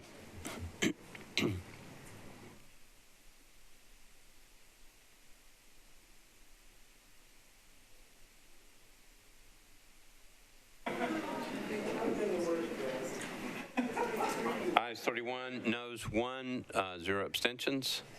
Bill passes on third and final reading. Entertain a motion to adjourn. I got a motion, second. Any discussion? Seeing none. All those in favor of the adjournment say aye. Opposed, no. We stand adjourned. I think the Vice Mayor. Council has concluded about a 2-hour and 50-minute meeting tonight. It's a 31-page long agenda with 91 items, with including one proposed council rule, which was rejected tonight, that had something to do with committee operations. The rule change would have allowed a council member at large to join a committee if there was not a quorum, so it could be a voting member. It also would allow a large council member to act as the chair of that committee. Council members did not feel that was a good idea. It was pretty overwhelmingly rejected. A lot of action tonight, particularly on second reading bills of note. Bill 2022-1383, which would prohibit smoking and the use of vapor products in certain age-restricted venues, was ultimately deferred by the council tonight. However, there was a lot of debate about it and some changes made. First, the committee carved out this is under a state law that allows Metro to do this. It's carved out hookah bars and cigar bars and tobacco shops from being involved in this, or they would be exempt from this. There was also efforts to try to grandfather in dive bars, but that was rejected by the council along with some other amendments. However, there was an effort to bring up another amendment that ultimately wound up getting the bill deferred, although the amendment was not actually offered tonight because it was not ready at that time and was not approved to be considered before the council because it was later resolution and that late amendment was not considered, too many objections to it at this point. But the bill would allow for those who have business models such as hemp, using hemp and non-smoking tobacco, non-tobacco smoking in their businesses to be exempted from this. They say their business models are at stake if this passes, and they will not be able to operate. Those who are supporting the bill say that this is a matter of public health. They feel like particularly this will protect those in the area that are musicians that play in those bars and other things to be protected. But those on the other side say this bill needs to be passed because it's pro-business. It will allow, as much as it did when restaurants were made non-smoking, that it actually increase business, not hurt the business models, and that if they want to do something else, they should put a separate bill on that. We'll find out what the council wants to do on that when it comes back up again in 2 weeks. Other second reading bills tonight, there was one that would impact the city's traffic calming programs. That was approved on second reading after some extended debate. There was a substitute bill. There was also an amendment to it. At that point, it passed through. There were some concerns about the equity of doing it this way because the bill doesn't actually spend any money, but would allow that private funding can be used for this if it's an approved project, and also that these could be spread out around the county and not just be year after year told they can't do it. There is concern about doing the most important and the most needed projects first, but that's where the council continues to see at some odds about that. Council also again deferred for 2 weeks a bill that would extend the sidewalk cafe dining facilities within the public right-of-way. These were done as a part of COVID-19, which restricted at that time social distancing and seating requirement, or had those kind of requirements for seating distances, for seating capacity distances, and distances also being in their social distances. They thought it had been worked well. This was to make them permanently, but obviously the council members have some questions about that. So again, a 2-meeting deferral on that tonight. Also, a 1-meeting deferral tonight on a bill that's related to the ongoing controversy about abortion, including the state's new ban on that procedure. This bill would require a new section of Metro Code of Laws to provide to certain family planning services free of charge to residents of Davidson County. However, the health department says to do that, it'll need another $2.5 million in its budget to date. That right now, it only gives that free to people who are in low incomes or certain income levels. The sponsor agreed to defer. They want to find out exactly if the $2.5 million is an accurate number, but that is one that they'll continue to take a look at as well. The bill that was deferred tonight would have required the annual in lieu of tax payments given by the city's Convention Center Commission. They'd be dedicated to affordable housing initiatives in Nashville. The bill was deferred back in August as well. There are some amendments being offered to change, including making this also include workforce housing and not just affordable housing, but the council still wants to look at it some more, so the bill again was deferred for 2 meetings and will come back at the second meeting in October. In other actions tonight, the council did approve a series of resolutions that would allow the health department to move ahead with the mental health cooperative, provide expertise and staff in emergency behavioral health care to support the launch and funding of the pilot year for the Metro Police Department's co-response model with the Nashville Partners in Care. The other resolution would okay a 24/7 mental health co-op treatment center that would provide urgent mental health care and alternatives to people going to jail or to the emergency room for that. The cost of those contracts is about $3.9 million. A third resolution approved a contract with Metro Health and Neighborhood Health Inc. to provide homeless individuals with mental and dental services at 2 or more clinics in or near downtown. This is an extension of a program, and a contract's been in place since 2005. That contract costs about $55,000. Also, the council approved a process tonight, a little resolution that follows a state law that authorizes local governments to implement a program offering commercial properties and their owners an alternate method to obtain long-term financing for clean energy and resilience improvements to their real property. There'll be another public hearing about that coming up at the next council meeting now, and there'll be some other things for them to look at as well about how to move forward with that. In the area of flood control, the council approved 2 resolutions tonight that added additional flood-prone properties. It also excluded the 3 of those properties that were added were in the 7 Mile Creek area in District 26. 4 properties were removed in flood-prone properties in Districts 16, 30, and 31. The parcels added are in District 16. Those parcels are on Cedar Valley Drive, East Thompson Lane, and Packard Drive. They're all in Wimpole Drive. Those are the ones that will be removed on Cedar Drive. The total cost of these acquisitions will be about $2.4 million, all this money coming from Metro Water Services Fund. Also, as related to flood control, 2 resolutions were approved that allows contracts totaling more than $108,000 $100,000, again, in water services funds to hire 2 local nonprofits, the Tennessee Environmental Council and the Cumberland River Compact, to provide trash and debris removal from around Nashville's waterways. Both those groups will coordinate a total of 42 cleanups over the next 18 months. They also approved a $390,000 grant from the Federal Homeland Department of Homeland Security to the Metro Fire Department. The funds will provide chemical, biological, radiological, and nuclear-related safety equipment to replace equipment that is worn out. This will also replace worn out and broken fitness equipment in each of the city's fire halls. Metro will give a grant to match that with just over $39,000 in local funds. They also approved a contract tonight between Metro Libraries and the Oasis Center to provide ongoing support to high school students who participated in Metro's Opportunity Now program, including meeting with designated staff members, development of a college plan, ongoing monitoring of students' goals, and assistance with college applications and other support processes. They approved all the memorializing resolutions tonight, including Circuit Court Judge Philip Smith and honoring his life and marked the retirement of longtime General Sessions Judge Mike Mondelli. The council also joined in support of the AARP network of age-friendly communities to further livability in Nashville and Davidson County. They recognized the 20th anniversary of Concepcion Americans, which is between October 15th and between September 15th and October 15th, 2022. Also, they recognize that month as American Heritage Month in Nashville and Davidson County. Finally, the council had saw withdrawn the resolution to declare Metropolitan Nashville government's opposition to nuclear weapons and to urge the U.S. government to sign a treaty of the proposal of nuclear weapons. The council is now in recess until the first Tuesday in October. That's October 4th. It'll be a busy schedule. We got a lot of zoning bills that night and several important bills deferred from tonight's agenda. We'll be here at that line to provide live coverage. Until then, I'm Pat Nolan, and good night from the council chambers. Tonight's meeting of the Metropolitan Nashville and Davidson County Council has come to you live from the council chambers at the historic Metro Courthouse. It's been a public affairs presentation of the Metro Nashville Network.